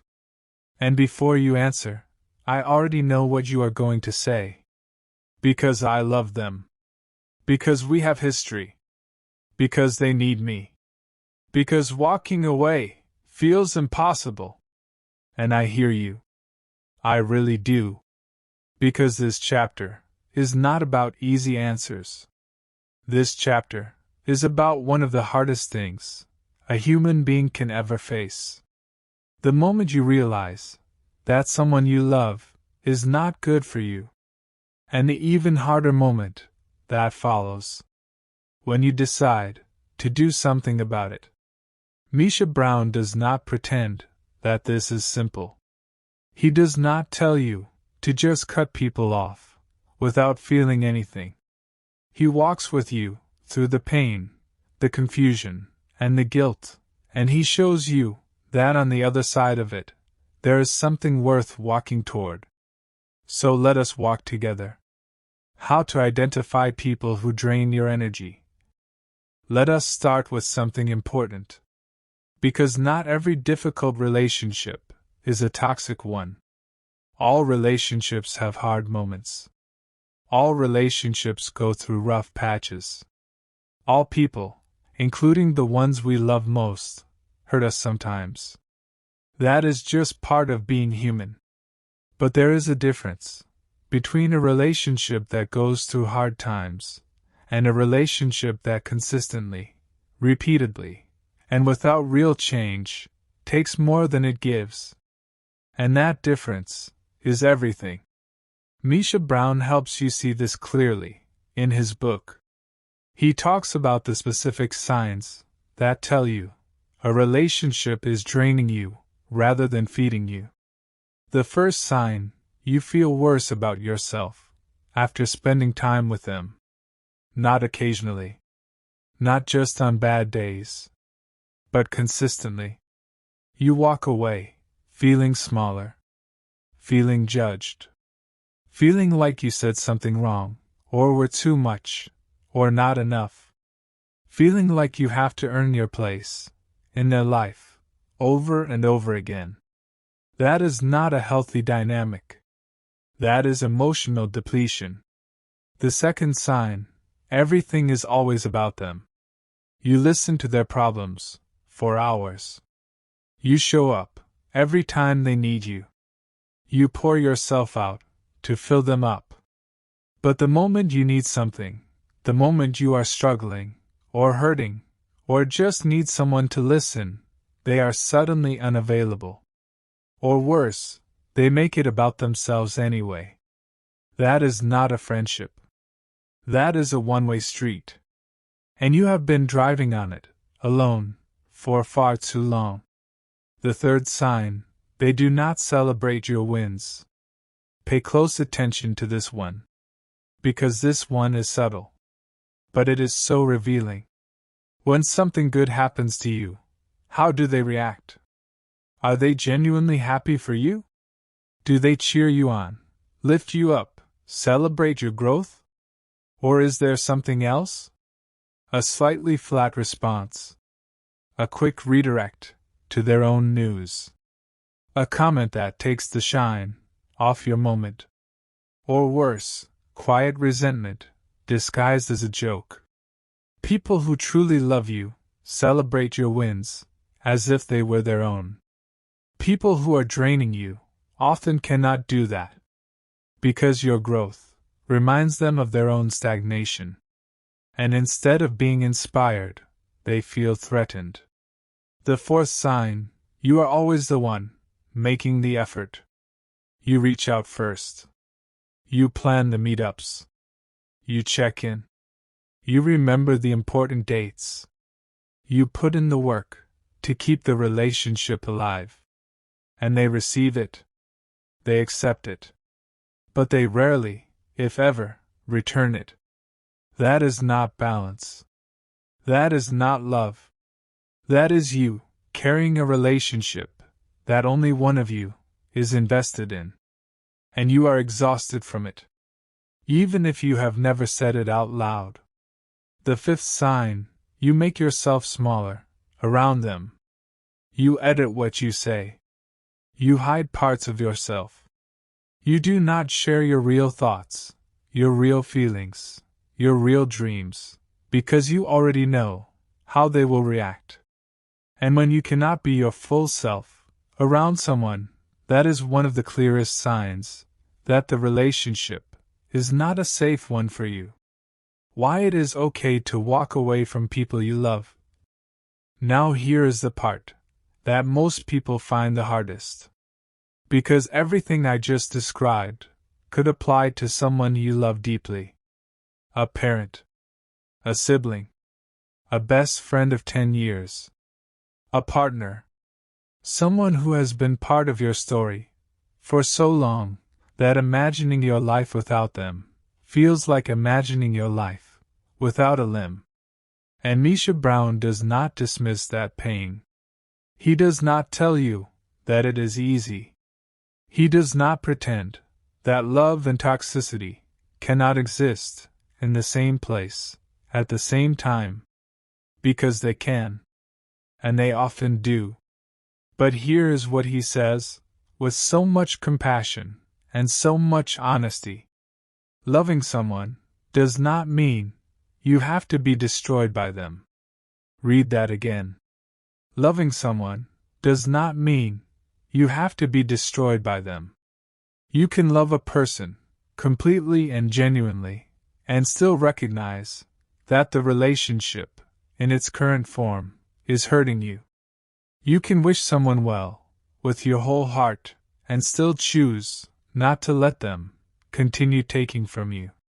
These two things can both be true at the same time. And accepting that is one of the most mature, most loving things you will ever do for yourself. and honestly, even for them. Because here is something that Misha Brown points out so powerfully. When you keep accepting behavior that is not okay, you are not helping the other person. You are enabling them. You are teaching them that this treatment is acceptable. You are removing the very consequence that might have pushed them to actually change. And sometimes, the most loving thing you can do for someone who is hurting you is to remove yourself from the equation. Not with hatred. Not with bitterness. Not with a long list of everything they did wrong.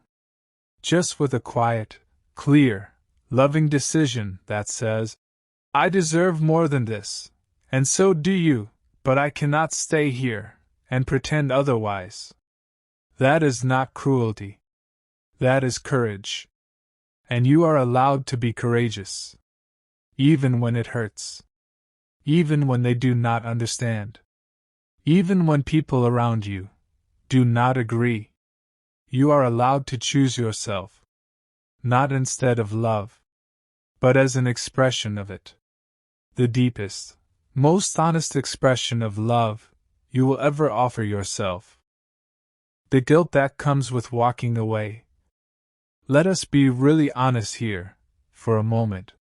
Because even after everything I just said, guilt still shows up. And it shows up hard. When you distance yourself from someone toxic, the guilt does not wait. It comes immediately. What if they need me? What if I am being selfish? What if I am making a mistake? What if nobody else will love them the way I did? And Misha Brown addresses this with so much grace. He says, guilt, in this situation, is not a sign that you are doing the wrong thing. It is a sign that you are a good person who genuinely cares. But caring about someone is not the same as sacrificing yourself for them.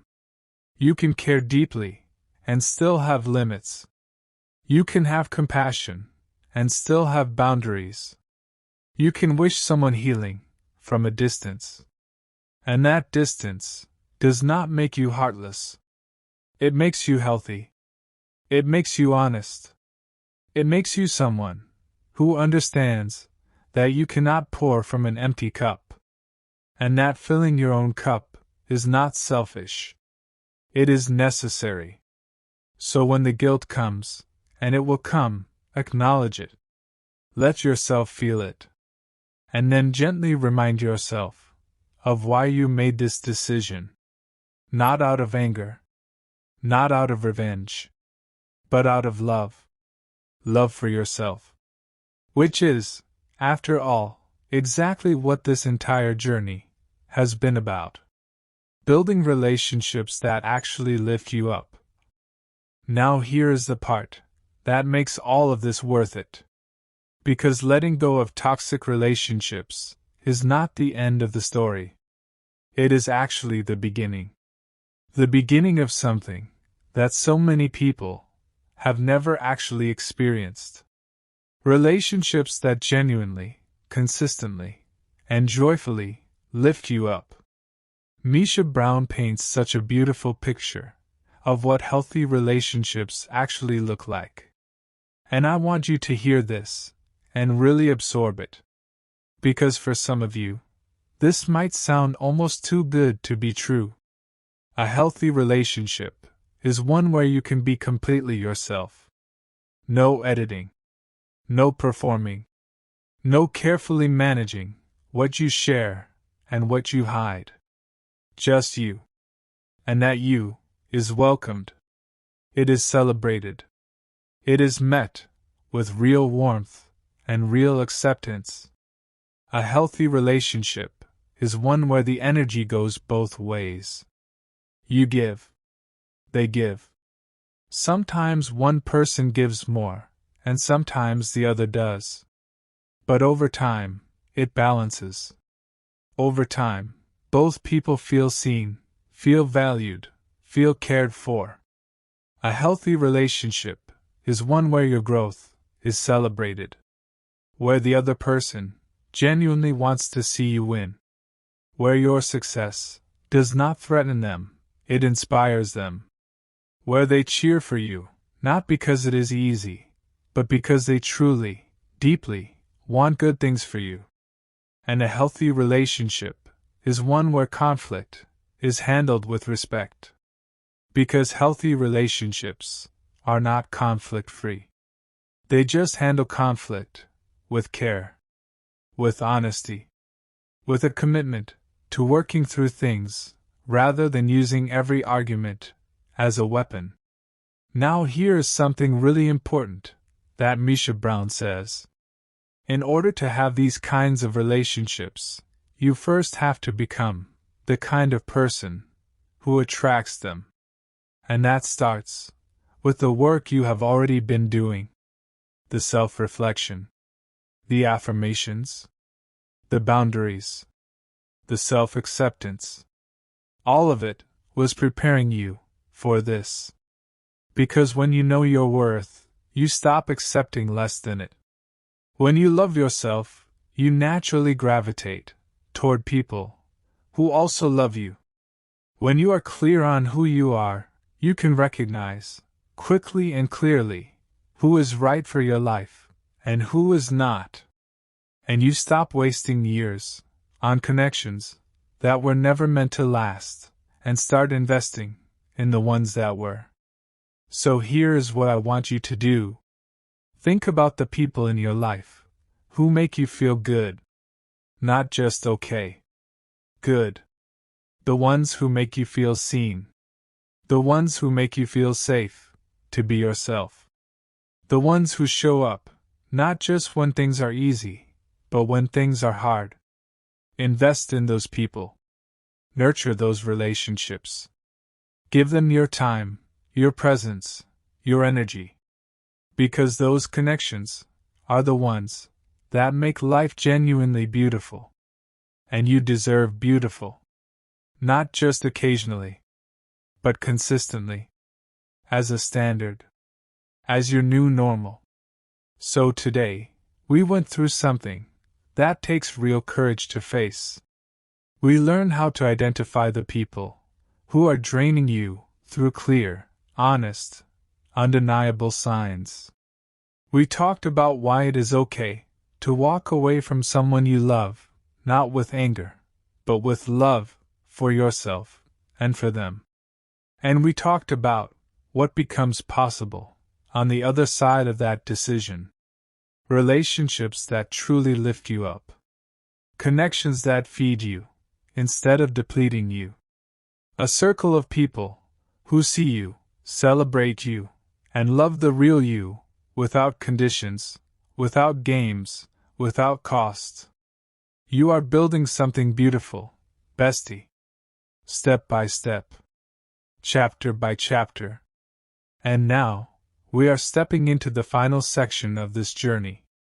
The part where everything you have learned, everything you have released, everything you have rebuilt, comes together into something extraordinary.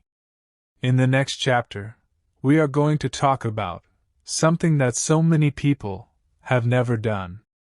Getting clear on what you actually want. Not what your family wants for you. Not what society says you should want. Not the safe, practical, everybody will approve version of your dreams. What you actually want. Deeply. Honestly. Unapologetically. So stay with me, Bestie. Because this next part is where your real life finally begins. And I promise you, it is going to be worth every single step that brought you here. Chapter 11. Get clear on what you actually want. I want you to answer a question. And I want you to answer it honestly. No thinking about what sounds good. No thinking about what other people would approve of. No thinking about what is realistic, or practical, or safe. Just honest. Here is the question.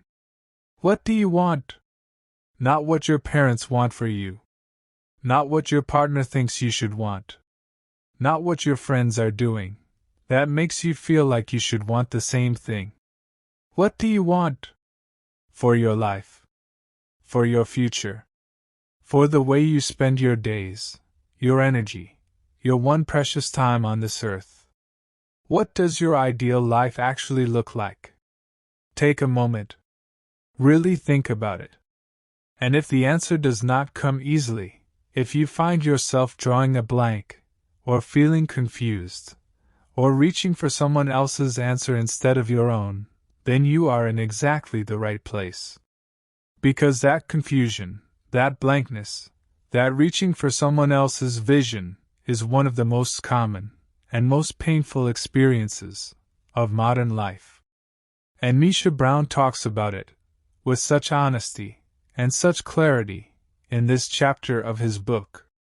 He says, one of the saddest things he has ever witnessed is a person who has done everything right, achieved everything they were supposed to achieve, and still feels completely empty inside. Not because they failed, but because they were chasing someone else's definition of success. And today, that ends. Today, we figure out what you actually want. Why most people have no idea what they truly want. Let us be honest about something. Most people, if you ask them what they truly want, cannot give you a clear answer. And that is not because they are lazy. It is not because they are not smart enough. It is not because they do not care. It is because, from a very young age, we are trained to want what we are told to want. Think about how it starts. From the moment you are old enough to talk, people start asking you the same question. What do you want to be when you grow up? And the answers that got the biggest smiles, the most approval, the most encouragement, were the ones that fit into a very specific box. Doctor, lawyer, engineer, teacher, something safe, something practical, something that other people could understand and approve of. And the answers that got raised eyebrows, or gentle redirects, or a worried look, were the ones that came from your actual heart. I want to be an artist. I want to travel the world. I want to build something of my own. I want to live a life that feels free. Over time, most of us learned which answers were acceptable and which ones needed to be kept quiet. We learned to filter our desires through the lens of other people's approval. And we got so good at that filtering that eventually we stopped being able to hear our own desires at all. They got buried under layers of expectations, under years of doing what we were supposed to do, under a mountain of should and must, and what will people think. Misha Brown talks about this so deeply in his book. He says, the saddest version of a person is not someone who tried and failed. It is someone who never tried at all, because they spent their whole life trying to fit into a mold that was never made for them. And here is what I want you to ask yourself. Whose mold are you living in right now? Is the life you are building actually yours? Or is it a carefully constructed version of what everyone around you expected you to build? Because you deserve to know the difference. You deserve to ask the question. And you deserve to actually like the answer. The noise that drowns out your true desires. Here is something else that Misha Brown addresses that I think is so important. Even when people start to reconnect with what they truly want, there is so much noise standing in the way. And that noise comes from everywhere. It comes from social media, where you are constantly bombarded with images of how your life is supposed to look. The perfect body, the dream career, the beautiful home, the relationship that looks flawless from the outside. And you start comparing. You start measuring your real life against someone else's highlight reel. And you start wanting things, not because they are truly yours, but because you saw them on a screen and felt the sting of not having them. That is not desire. That is comparison. And comparison will never lead you to the life you were actually meant to live. The noise also comes from fear. Because sometimes we do not let ourselves know what we want, because knowing makes it real. And real things can be lost. Real dreams can fail. Real goals can be pursued and not reached. And that feels terrifying. So it is easier to stay vague. To say, I am not sure what I want yet. Because vague dreams cannot be taken from you. But vague dreams also cannot be built. They just float. They hover. They haunt you with a persistent feeling that there is something more, but you never get close enough to touch it.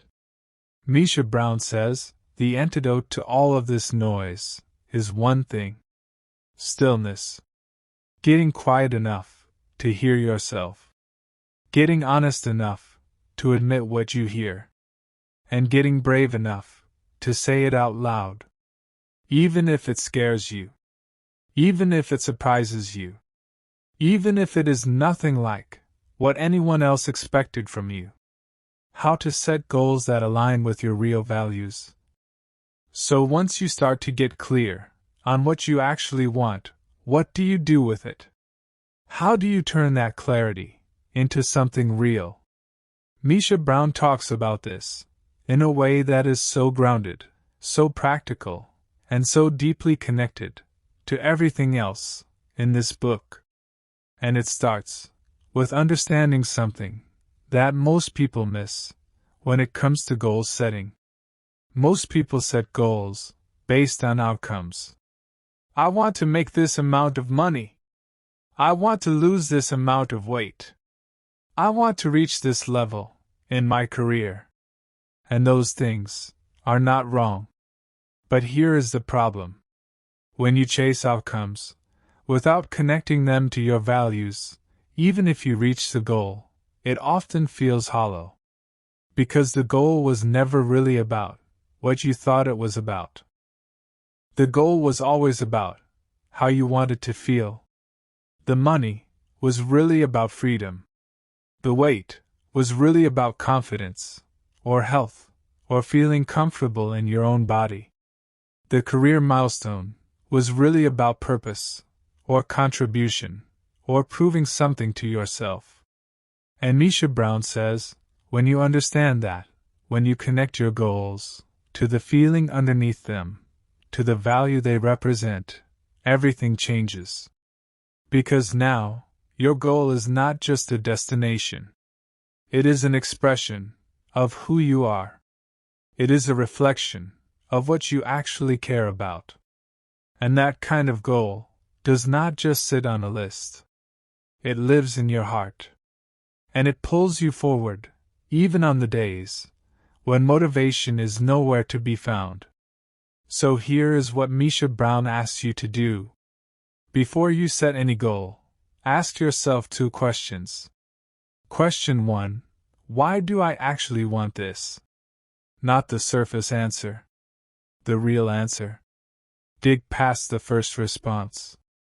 And the second one. And keep digging until you hit something that feels genuinely true. Question 2. Does this align with who I am becoming? Not who I was. Not who other people want me to be. Who I am becoming. The version of myself that I have been working toward throughout this entire journey. Does this goal fit that person? Does it move me closer to her? Does it feel like mine? If the answer is yes, then that is a goal worth building your life around. And if the answer is no, then no amount of achievement will ever make it feel fulfilling. So choose yours. Choose the ones that belong to you. and build toward those, with everything you have. The power of writing down your vision for your life. Now let us talk about something that sounds simple, but is genuinely one of the most powerful things you can do for your future. Writing down your vision. Not just thinking about it. Not just talking about it. Actually writing it down. And Misha Brown is incredibly passionate about this practice. He talks about how writing your vision does something that thinking alone simply cannot do. It makes it real. It takes the dream out of the abstract and gives it form. It gives it words. It gives it a shape that your mind can actually grab onto. And once your mind can grab onto something, it starts moving toward it. Automatically. Even when you are not consciously thinking about it. There is actually research that supports this. Studies have shown that people who write down their goals are significantly more likely to achieve them compared to people who simply think about them. And Misha Brown says a written vision is not just a goal list. It is a declaration. It is you saying to yourself, to the universe, to the future, this is who I am becoming, and this is the life I am building. So here is how he encourages you to actually do it. Step 1. Find a quiet moment. No distractions. No phone. No noise. Just you, and a pen, and a piece of paper. Or a journal. Or whatever feels right to you. Step 2. Write in the present tense. Not, I want to have this one day. But, I have this, I am living this. Write it, as if it is already real. As if you are describing a day in your life, 5 years from now. What does your morning look like? Where do you live? What kind of work do you do? How do you feel when you wake up? Who are the people around you? What does your relationship with yourself look like? Write it all down. Every detail. Every feeling. Every small, beautiful, specific thing. Step 3. Read it every day. This is the step that most people skip. But Misha Brown says it is the most important one. Because the vision only works if you keep it alive. If you keep it in front of you. If you keep reminding yourself every single day, this is where I am going. This is what I am building. This is why the hard work matters. And the more you read it, the more real it becomes. The more it shifts from a dream to an expectation. And expectations have a way of becoming reality. Step 4. Let it evolve. Your vision is not a contract. It is not set in stone. As you grow, as you change, as you learn more about yourself, your vision will shift too. And that is not failure. That is growth. Update it. Revisit it. Let it be a living document that grows right alongside you. Because you are not the same person you were a year ago. And the version of you who finishes this journey will want things that the version of you who started it could not even imagine. Your vision is valid. Before we close this chapter, I want to say something directly to you. Your vision, whatever it is valid. It does not have to make sense to anyone else. It does not have to fit into any box. It does not have to look like anyone else's dream. If it is yours, it is valid. If it makes your heart beat faster when you think about it, it is valid. If it scares you a little, because it feels so big, that is not a sign to shrink it. That is a sign that it matters. Misha Brown says something in this book that I want to be the thing you carry with you long after this video ends. He says, your dreams are not accidents. The things you want, the life you can picture, the version of yourself that you keep glimpsing in your best moments, those are not random. Those are clues. Clues about who you were made to be, and the life you were made to live. So stop dismissing them. Stop shrinking them. Stop waiting for permission to pursue them. You are the only permission you have ever needed, and you already have it. So today, we did something that so many people spend their whole lives never doing. We asked the real question: what do you actually want? We talked about why most people have lost touch with their true desires, buried under years of expectations, comparison, and fear. We talked about how to set goals that are connected to your real values, so that achieving them actually feels meaningful. And we talked about the incredible power of writing your vision down, of making it real, keeping it alive, and letting it grow right alongside you. You now have a direction, bestie. A real one. One that belongs to you.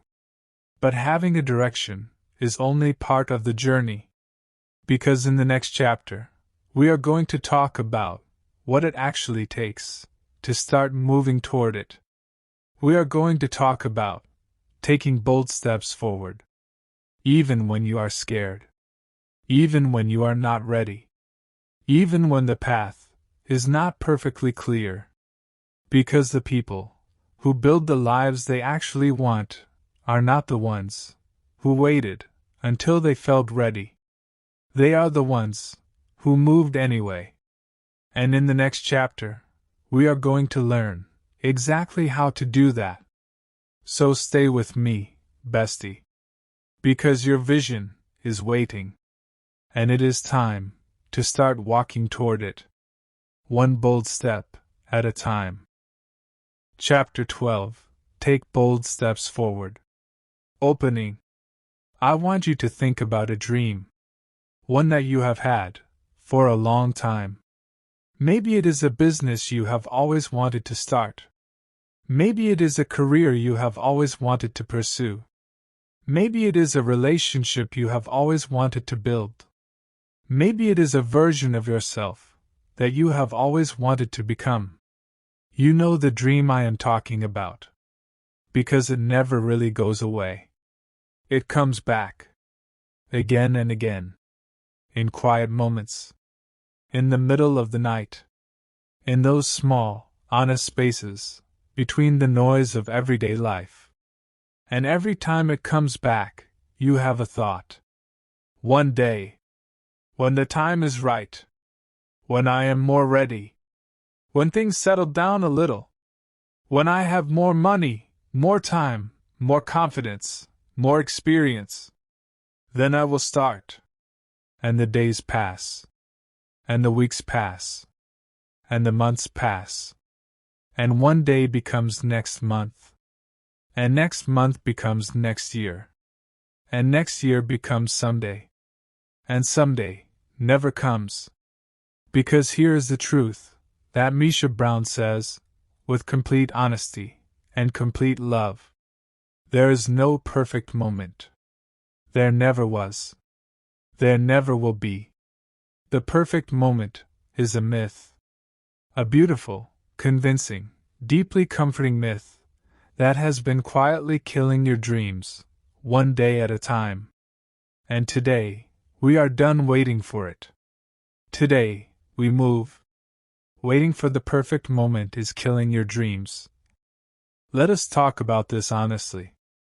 Because the waiting feels so reasonable. It does not feel like fear.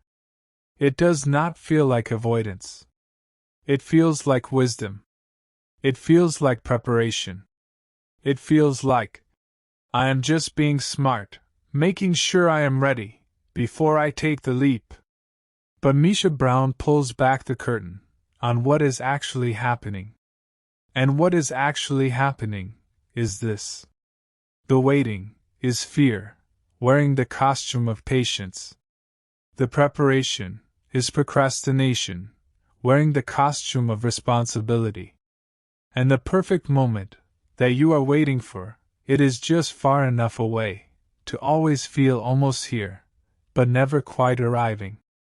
Think about it. How many times have you set a start date for something? I will start on Monday. Monday comes. Something comes up. I will start next week. Next week comes. Things are still not quite right. I will start in January. January comes. Actually, let me just get through the first quarter first. And on it goes. Forever. Because the conditions are never perfect. Life is never perfectly calm. Resources are never perfectly sufficient.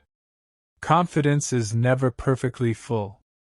And Misha Brown says, if you are waiting for all of those things to line up perfectly before you start, you will be waiting for the rest of your life. He talks about something in his book that really hits home. He talks about the people who had every reason to wait, who had every legitimate excuse to delay, who had real obstacles, real challenges, real reasons why the timing was not ideal. And they started anyway. They took one imperfect step in the direction of their dream. And then another. And then another. And those imperfect steps led them somewhere that the perfect moment never could have. Because the perfect moment does not build anything. Action does. Imperfect, messy, scared, uncertain action builds things. And the dream that is sitting inside of you, right now, it does not need perfect conditions. It needs you. It needs your decision. It needs you to stop waiting and start moving. Even if you are not ready. Especially if you are not ready. Because here is what Misha Brown wants you to understand deeply. Readiness is not something that comes before action. Readiness is something that is built through action. You do not get ready and then start. You start and then you get ready. The confidence comes from doing. The clarity comes from moving. The readiness comes from showing up before you feel ready. And the longer you wait for a feeling that only action can create, the further you get from the life you are meant to be living. How to take action even when you are scared. Now here is the part that I really want you to sit with. Because everything I just said sounds great in theory. But in practice, taking action when you are scared is one of the hardest things a human being can do. And I do not want to minimize that. Fear is real. It is physical. It is the racing heart. The tight chest. The voice in your head that lists every single thing that could go wrong. And that voice is loud. Sometimes it is the loudest thing in the room. So how do you move when that voice is screaming at you to stay still? Misha Brown has a very clear, very honest, very powerful answer. You move with the fear. Not after it goes away. Not once you have conquered it. Not when you finally feel brave enough. You move while it is still there. Because bravery is not the absence of fear. Bravery is choosing to move forward in spite of it. And every single person who has ever done something great did it scared. Every entrepreneur who built something from nothing was terrified when they started. Every person who walked away from a toxic situation was shaking when they made the call. Every artist, every leader, every person who chose their own path over the safe one felt the fear. And they moved anyway.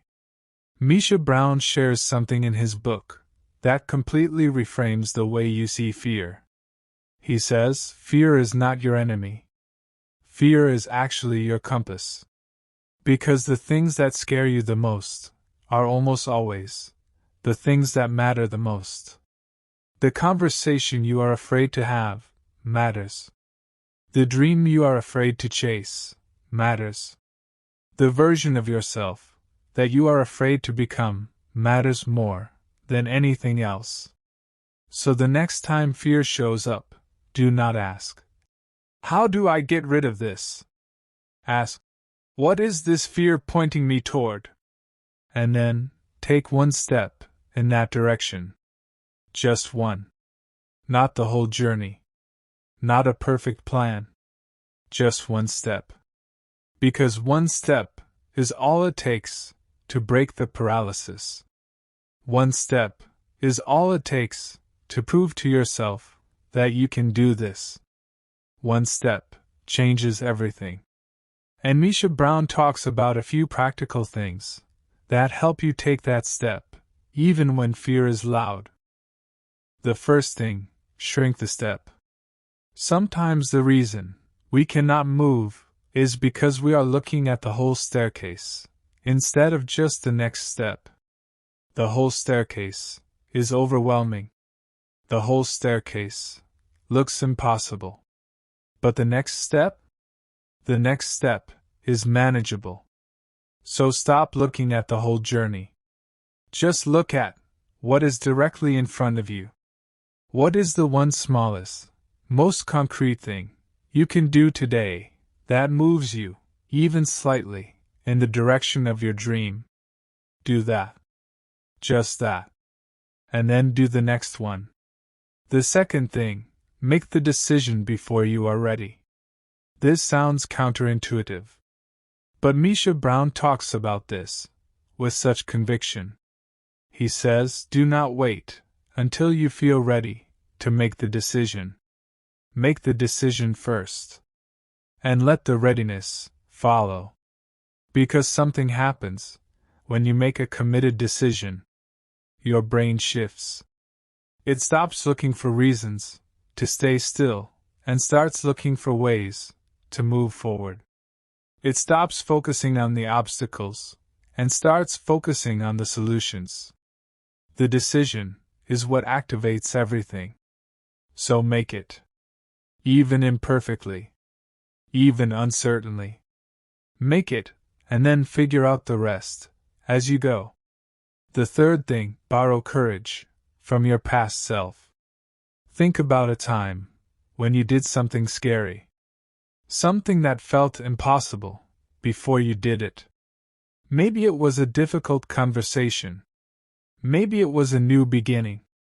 Maybe it was a moment when you had no idea how things would turn out, and you showed up anyway. Remember how that felt. Remember that you survived it. Remember that you were capable of more than you thought. And use that memory as fuel. Because the courage that got you through that moment is still inside of you. It did not leave. It is waiting for you to call on it again. And it will show up. Every single time that you do. Small steps every single day lead to big changes. Now here is the part that I think is the most underestimated truth in all of personal growth. Small steps. Every single day. Lead to big changes. Not dramatic leaps.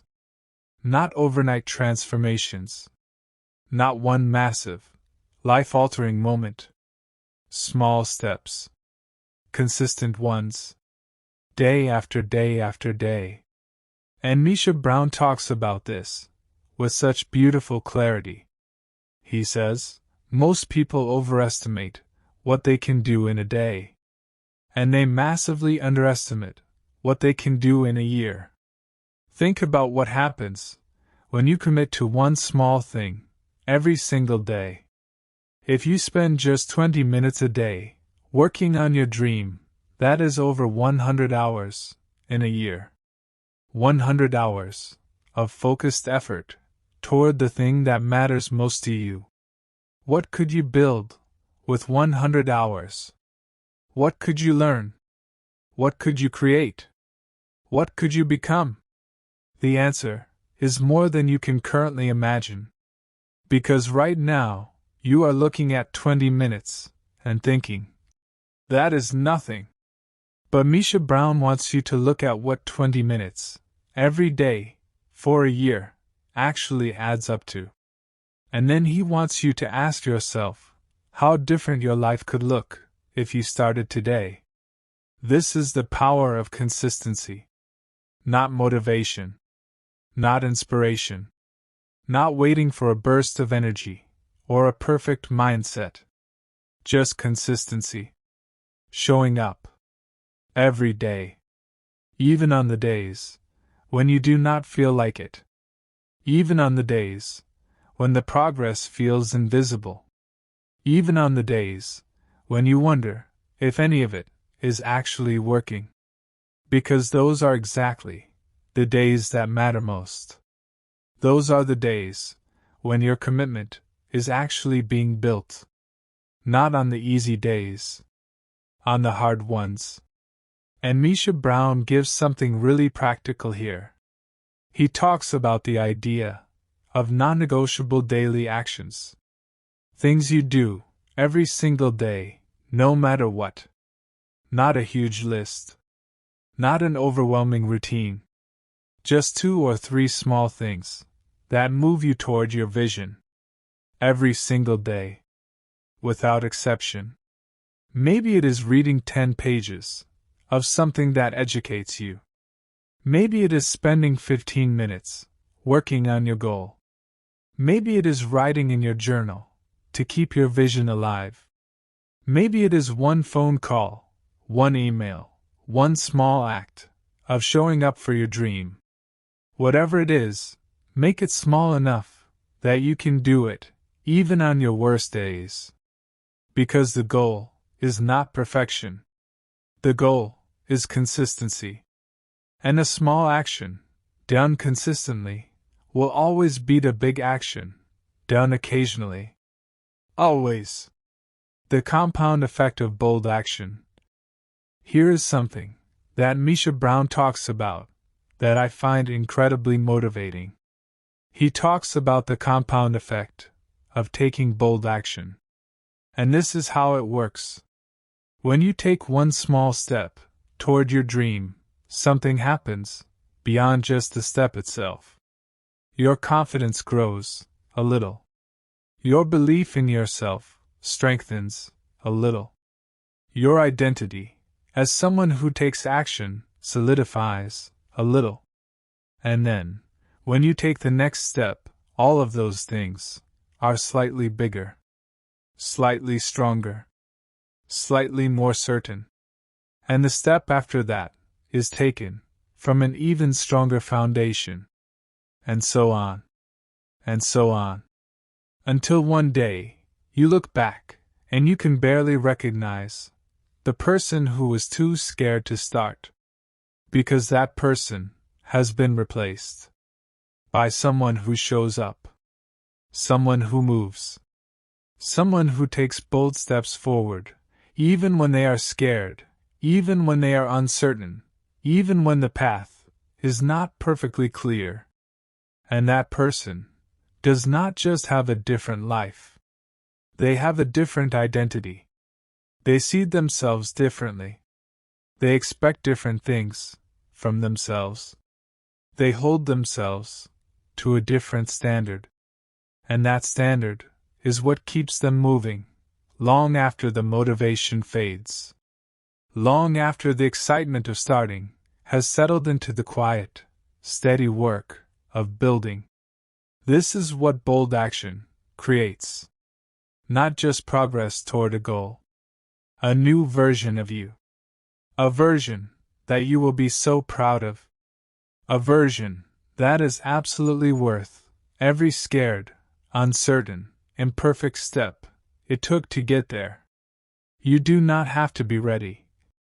Before we close this chapter, I want to leave you with something really important. Something that Misha Brown says, in a way, that I want you to carry with you. You do not have to be ready. You do not have to have it all figured out. You do not have to feel confident, or certain, or perfectly prepared. You just have to start. That is it. Just start. With whatever you have. From wherever you are.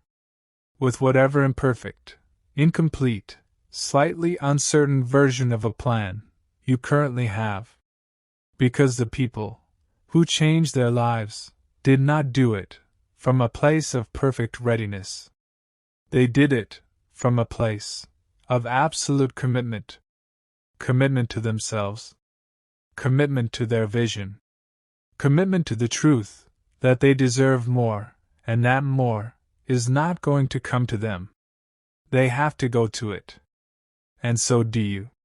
So here is my challenge to you, right now. After this video ends, do not go back to waiting. Do not go back to someday. Do not let the perfect moment steal another day from your dream. Take one step. Just one. Today. Something small. Something real. Something that says, I am done waiting, and I am starting now. Because that one step is the most important step you will ever take. It is the step that breaks the spell. The step that proves to yourself that you are someone who moves. And once you know that about yourself, once you have that proof, nothing can stop you. So today, we talked about something that changes everything. We talked about why waiting for the perfect moment is not wisdom. It is fear. And it is costing you more than you know. We talked about how to take action, even when you are scared, because bravery was never about the absence of fear. It was always about moving, in spite of it. And we talked about the incredible, unstoppable power of small steps, taken consistently, every single day, to create changes that once felt impossible. You are moving now, Bestie. And that movement is building something beautiful. But now, we are stepping into one of the most exciting chapters of this entire journey. Because in the next chapter, we are going to talk about what happens when all of these steps, all of this growth, all of this beautiful, hard, courageous work starts to come together. We are going to talk about building the life you actually deserve. Not settling. Not compromising. Not accepting less. Because you are afraid that more is not available to you. Actually, deliberately, joyfully, building the life that was always meant to be yours. So stay with me, Bestie. Because we are so close now. And the best is absolutely still to come. Chapter 13. Build the life you deserve. I want you to imagine something. Imagine you are building a house. Not just any house. Your house. The one you have always dreamed of. Now imagine that instead of building it the way you actually want it, you let other people decide what it looks like. Someone else picks the location. Someone else chooses the rooms. Someone else decides the colors, the layout, the size, the feel. And you just move in. You live there. Every single day. In a house that was never really designed for you. Now here is the question. Would you ever feel truly at home in that house? Would it ever feel like yours? Would you ever wake up in the morning, look around, and feel that deep, settled, genuine sense of, yes, this is exactly where I am supposed to be? Probably not. And yet, this is exactly how most people live their lives. Not in houses they designed, but in lives that were built by other people's expectations. other people's timelines, other people's definitions of what a good life looks like. And they wonder why they feel so unsettled, why something always feels slightly off, why success, when it comes, does not feel the way they thought it would. Misha Brown says, the answer is always the same, because it was never really yours. And today, that changes. Today, we talk about what it actually means to build a life that is yours. Fully. Intentionally. Unapologetically. The life you actually deserve. Designing your life with intention and purpose. Let us start with a word that Misha Brown comes back to again and again throughout this book. Intention. Because there is a massive difference between a life that just happens to you and a life that you actively, deliberately, intentionally design. Most people live reactively. They respond to whatever comes. They go where life pushes them. They take what is available. They accept what is offered. And they call it living. But Misha Brown calls it something else. He calls it drifting. And drifting is the opposite of intention. When you drift, you end up somewhere. But it is rarely where you actually wanted to go. Designing your life with intention means something very different.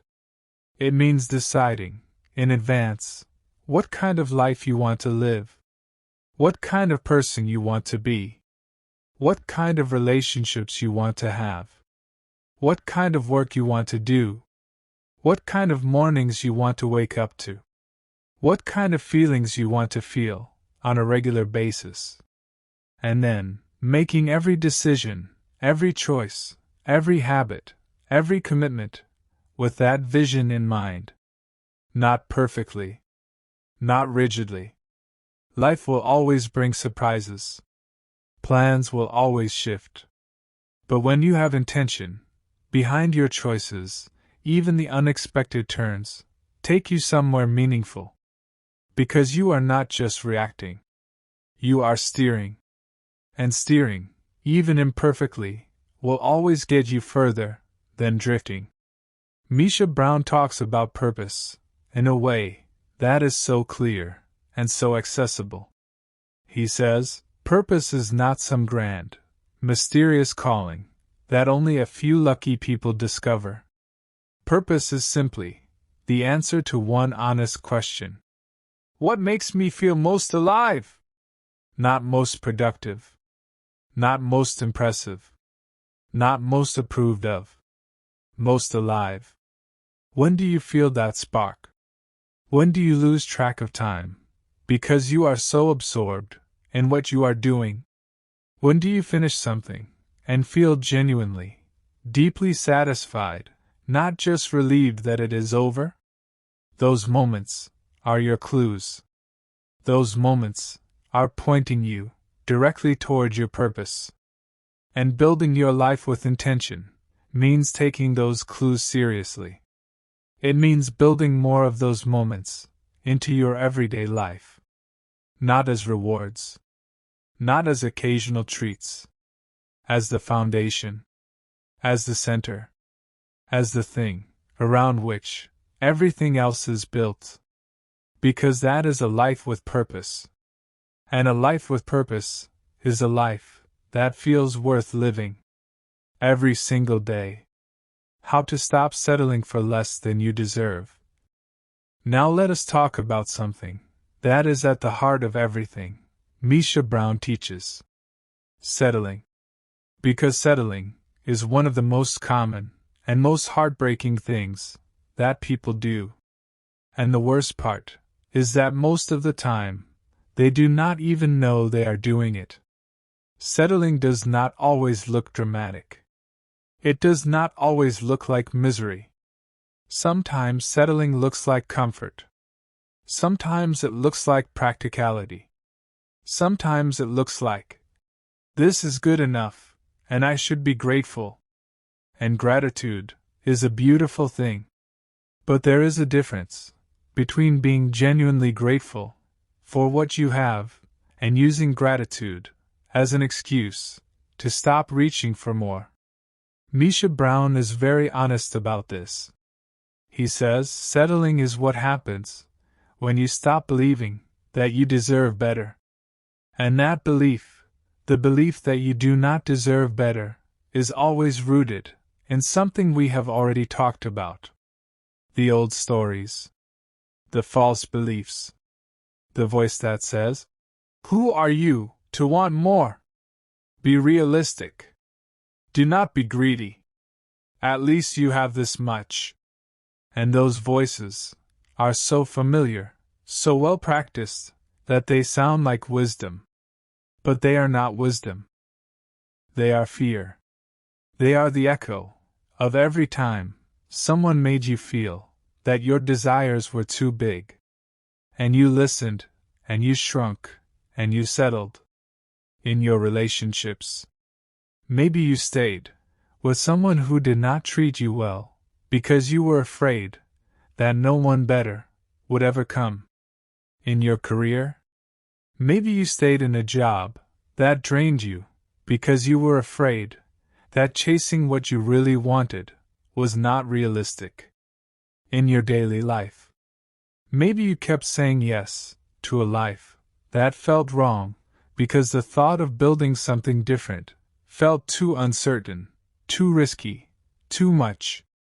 And Misha Brown wants you to hear something, with every part of yourself. Settling is not safe. It feels safe. But it is not. Because every day you settle, you send yourself a message. And that message says, "I do not believe that I deserve more than this." And the longer you send that message, the more deeply you believe it. And the more deeply you believe it, the harder it becomes to reach for something better. Settling is not a resting place. It is a slow, invisible, deeply painful way of giving up on yourself. And you, after everything you have learned, everything you have released, everything you have rebuilt on this journey, you are done giving up on yourself. So here is what Misha Brown says to stop settling. First, raise your standard. Not for other people. For yourself.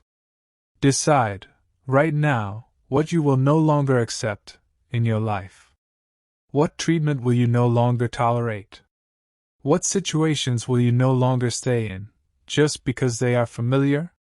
What version of your life will you no longer call good enough? Write it down. Make it real. And then hold yourself to it. Even when it is hard. Especially when it is hard. Second, believe that better exists. This sounds simple. But for many people, it is actually the hardest part. Because if you have been settling for a long time, better can start to feel like a fantasy. Something that exists for other people, but not for you. And Misha Brown says that belief is the only real thing standing between you and the life you want. Not your circumstances. Not your past. Not your resources. Your belief. Change the belief, and everything else starts to change with it. Third, act like you deserve it before you fully feel it. Because the feeling comes after the action, not before.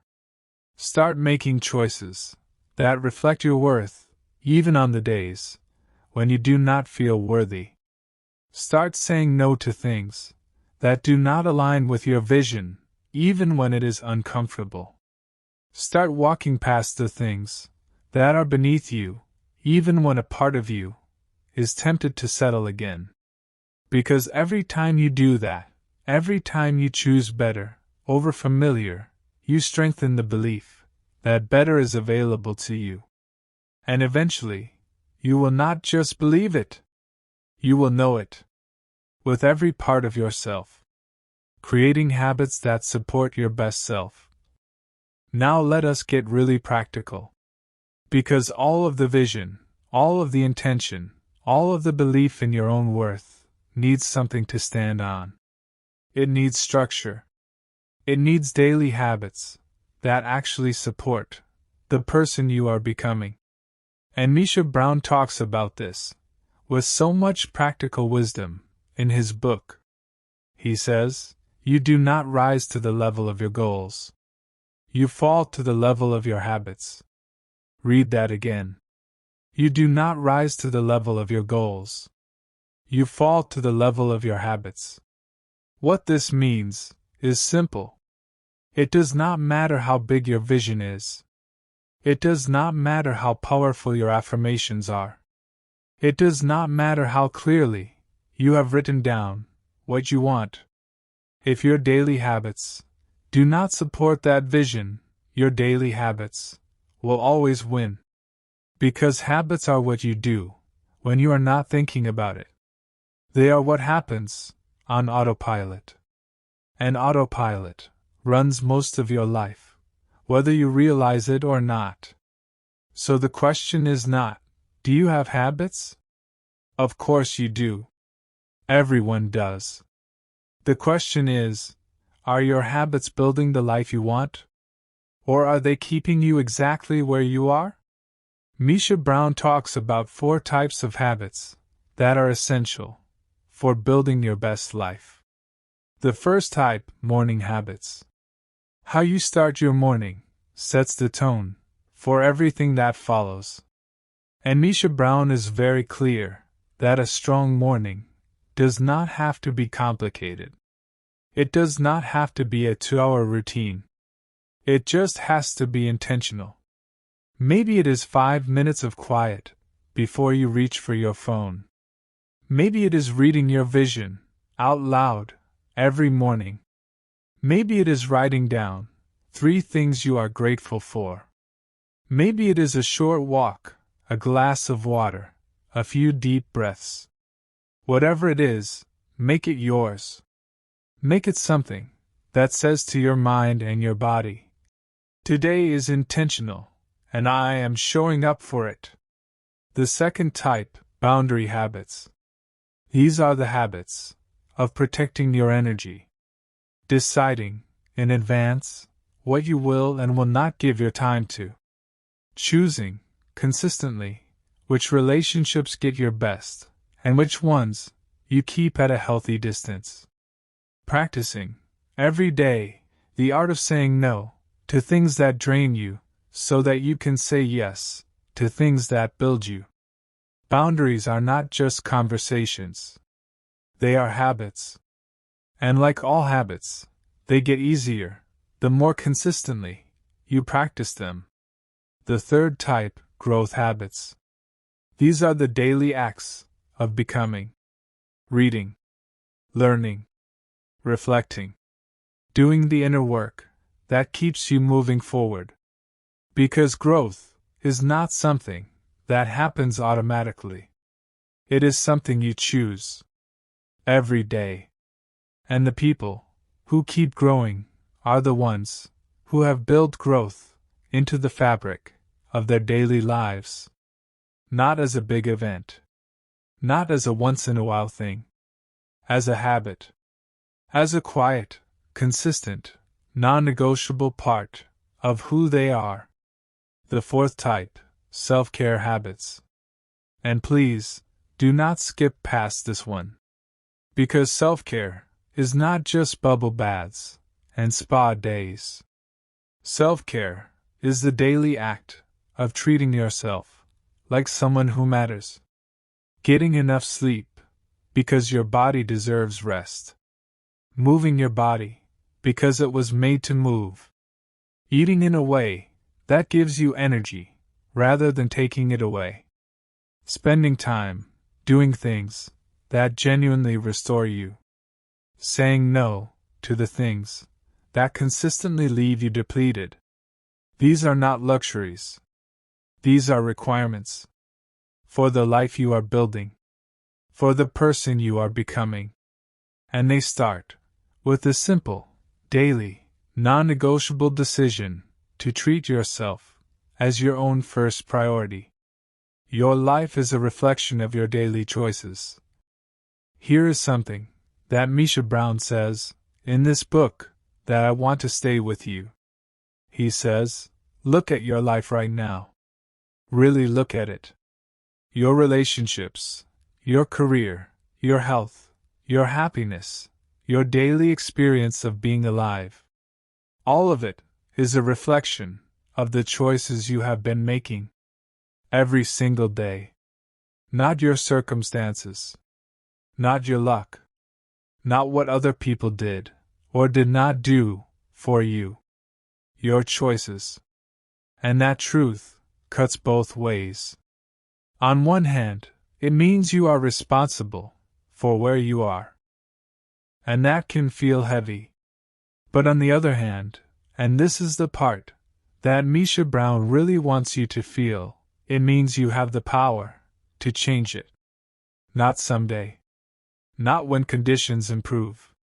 Starting with the next choice you make. The very next one. Because if your life is a reflection of your daily choices, then changing your daily choices changes your life. It really is that direct, that connected, that available. You are not stuck. You are just between choices. And the next one is yours to make. Make it count. Make it intentional. Make it worthy of the life you are building. You deserve the life you are building. Before we close, I want to say something that I need you to really hear. Not just hear with your ears. Hear with your whole self. You deserve the life you are building. Not a lesser version of it. Not a safer, smaller, more apologetic version of it. The real one. The full one. The one that scares you a little, because it feels too good to actually be yours. It is yours. It was always yours. The only thing that was ever standing between you and that life was the belief that you did not deserve it. And after everything you have learned, everything you have released, everything you have rebuilt on this journey, that belief has no place in your story anymore. You have done the work. You have faced the hard things. You have questioned the old stories, replaced the false beliefs, set the boundaries, let go of the things that were holding you back. You have earned the right to build something beautiful. And now, it is time to actually build it. Day by day. Habit by habit. Choice by choice. With intention. With purpose. With the unshakable knowledge that you deserve every good thing that is coming your way. So today, we talked about something that ties everything together. We talked about designing your life with real intention and purpose, so that every day feels like it belongs to you. We talked about how to stop settling for less than you deserve by raising your standards, believing that better exists, and acting like you are worth it before you fully feel it. And we talked about the daily habits that actually support your best self, because vision without habit is just a dream, and you are done dreaming. You are building now. And you are building something that is truly, completely, beautifully yours. But here we are, Bestie, at the final chapter. The one that brings everything full circle. In the very last chapter, we are going to talk about what it means to finally, fully, completely, become your own best friend. To take everything you have learned on this entire journey and carry it forward into the rest of your life. Not perfectly, not without struggle, but with yourself, firmly, lovingly, unapologetically, in your own corner. For the very first time. So stay with me for just one more chapter, Bestie. Because this last one is the most important one of all. And you have absolutely Earned every word of it. Chapter 14. You are your own bestie now. We made it, Bestie. We actually made it. From the very first chapter, to this moment, right here, we have been on a journey together. And not just any journey. The most important journey a person can ever take. The journey back to themselves. I want you to take a moment and actually feel that. Think about where you started. Think about the person who began this journey at chapter 1. The person who was running from themselves. The person who was apologizing for their existence. The person who was holding on to relationships that were draining them dry. The person who had buried their dreams under layers of fear and other people's expectations. The person who had forgotten what it felt like to actually be on their own side. That person started this journey. And look at who is finishing it. Someone who has looked at themselves honestly. Someone who has challenged the lies they were told about themselves. Someone who has set boundaries, let go of what needed to go, and started building something real. Someone who now knows, with a certainty they did not have before, that they matter. That their needs matter. That their dreams matter. That their voice, their presence, their life, matters. That person is you. And Misha Brown wants you to know something before we take this final step together. He is incredibly proud of you. And honestly, so am I. Because finishing this journey means you chose yourself. And choosing yourself is the bravest thing you will ever do. Bringing all 4 S.A.S. steps together. Let us take one final walk through everything we have learned. Because the S.A.S. method is not just a framework. It is a way of life. It is a daily practice. It is the foundation upon which everything you are building stands. And before we close this book, I want you to see it all together one more time. Clearly. Completely. So that you carry it, not just in your notes, but in your bones. The first S, self-reflection. This was where it all began. Self-reflection was the moment you agreed to stop running. You turned around, and you faced yourself. You looked at the patterns that had been repeating, without your permission. You looked at the past experiences that had been shaping your self-worth, without you even knowing. You identified the things that had been holding you back, the fears, the false beliefs, the excuses dressed up as obstacles. And you did the hardest thing that any person can do. You were honest. Not to punish yourself. Not to tear yourself down. But to finally, clearly, see yourself as you actually are. Not as your worst moment. Not as your biggest mistake. Not as the sum of everything that was ever done to you. But as a full, complex, deeply human, deeply worthy person who deserved to be understood. Starting with, by yourself. That was the first step. And it took courage. Real courage. And you did it. The A, affirmations. This was where you changed the conversation. The conversation that happens inside your head every single day. You learned that the words you use about yourself are not just words. They are instructions. They are blueprints. They create the reality you live in.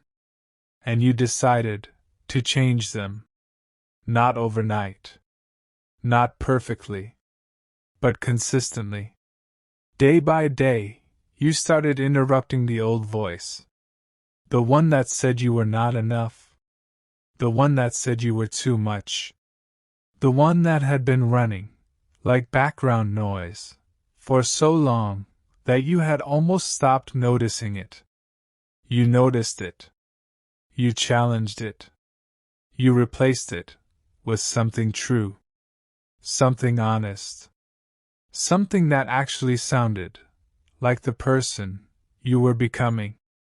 And with every affirmation you practiced, every kind word you chose, every moment you decided to speak to yourself, like someone you love, you laid another brick in the foundation of your new identity. An identity that says, I am worthy. I am capable. I am enough. Not because someone else said so. Because you decided it was true. And that decision changed everything. The second S, standing your ground. This was where things got real.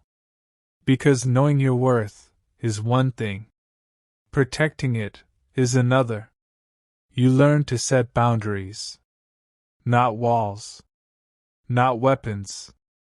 Just clear, honest, loving lines that said, this is what I will accept, and this is what I will not. You learn that saying no is not cruelty. It is self-respect. You learn that over-apologizing was not politeness. It was self-erasure. And you decided to stop erasing yourself.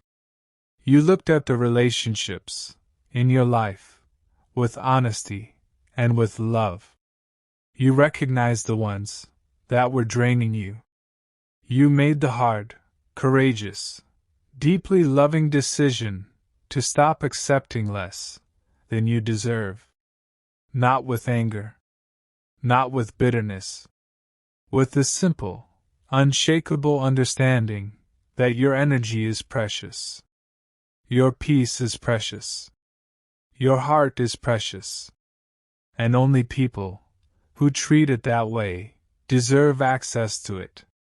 You stood your ground. And in doing so, you became someone who could be counted on. By yourself. First and always, by yourself. The final S, sculpting the life you want. This was where the dream became real. You got clear on what you actually want. Not what you were told to want. Not the safe, practical, everyone will approve version of your future. What you actually want. You wrote it down. You made it real. You connected your goals to your values so that chasing them felt meaningful from the inside out. You stopped waiting for the perfect moment. You took bold steps forward, even when you were scared. Even when you were uncertain. Even when the path was not perfectly clear. And you started building. Habit by habit. Choice by choice. Day by day. A life that is intentional. A life that is purposeful. A life that is genuinely, completely, unapologetically yours. And that life is not finished yet. It is just beginning. But the foundation is solid. Because you built it on the most powerful thing in the world. Self-love. Real, radical, no nonsense, completely earned self-love. A final message of love and encouragement from Misha. Now I want to share something with you. Something that Misha Brown says in the closing pages of this book. Something that he wrote, not as an author, finishing a project, but as a friend, speaking directly to you. He says he wrote this book because he needed it. Because there was a version of him who was lost, who was hurting, who had no idea how to be on his own side, who gave everything to everyone and kept nothing for himself, who smiled and performed and showed up for the world while quietly falling apart on the inside.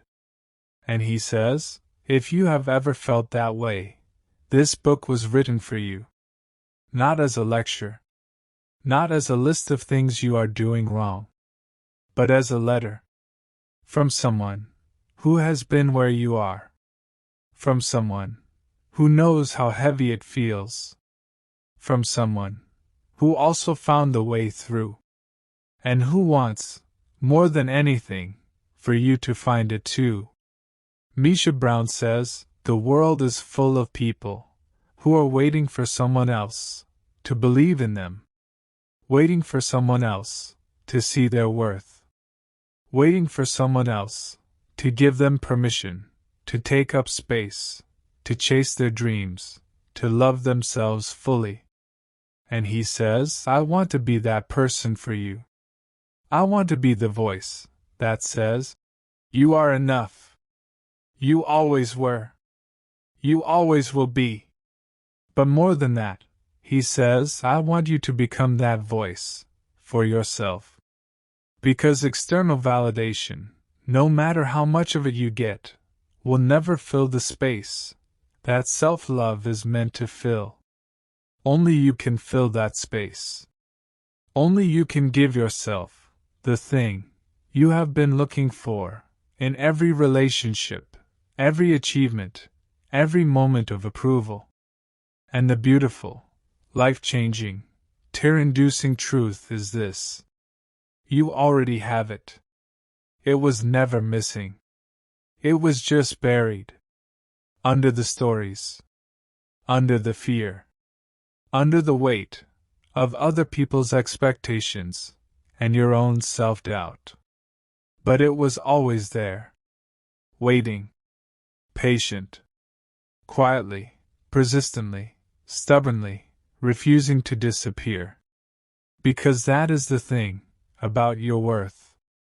It does not go anywhere. No matter what happens to you. No matter what anyone does to you.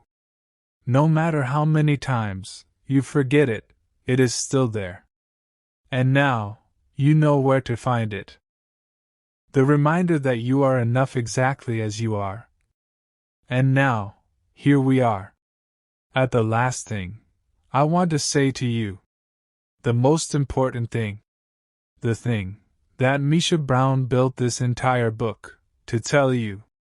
The thing that I need you to carry from this moment forward into every room you enter, every challenge you face, every day you wake up and have to choose yourself all over again. You are enough. Not when you lose the weight. Not when you get the promotion. Not when you fix the relationship. Not when you finally achieve the thing that you have been chasing. Right now. As you are. Today. With every unfinished goal. With every imperfect habit. With every chapter of your story that you are still working through. You are enough. Now I know, some of you are hearing that, and part of you wants to believe it. But another part is pushing back. But I still have so much to work on. But I have made so many mistakes. But I am nowhere near where I want to be. And to that, Misha Brown says, yes. You have things to work on. Yes, you have made mistakes. Yes, you are still growing. But here is what he needs you to understand. Your worth is not attached to your progress. Your enoughness is not a reward for finishing the journey. It is the ground on which the journey is taken. You do not become enough by achieving things. You achieve things because you finally understand that you are already enough. That is not just a nice thought. That is the entire point. That is the heartbeat of everything Misha Brown teaches. You are not a project to be fixed. You are a person to be loved. Starting with by yourself. And the self-love does not wait until you are perfect. It starts right here. Right now. With the exact, imperfect still figuring it out, doing the best I can version of you that showed up today. That version is enough. That version deserves love. That version deserves to be treated like their own best friend. Because that is what you are now. Your own best friend. The one who shows up for yourself. The one who speaks kindly to yourself. The one who protects your energy, honors your needs, pursues your dreams, and refuses, absolutely refuses, to settle for less than what you deserve.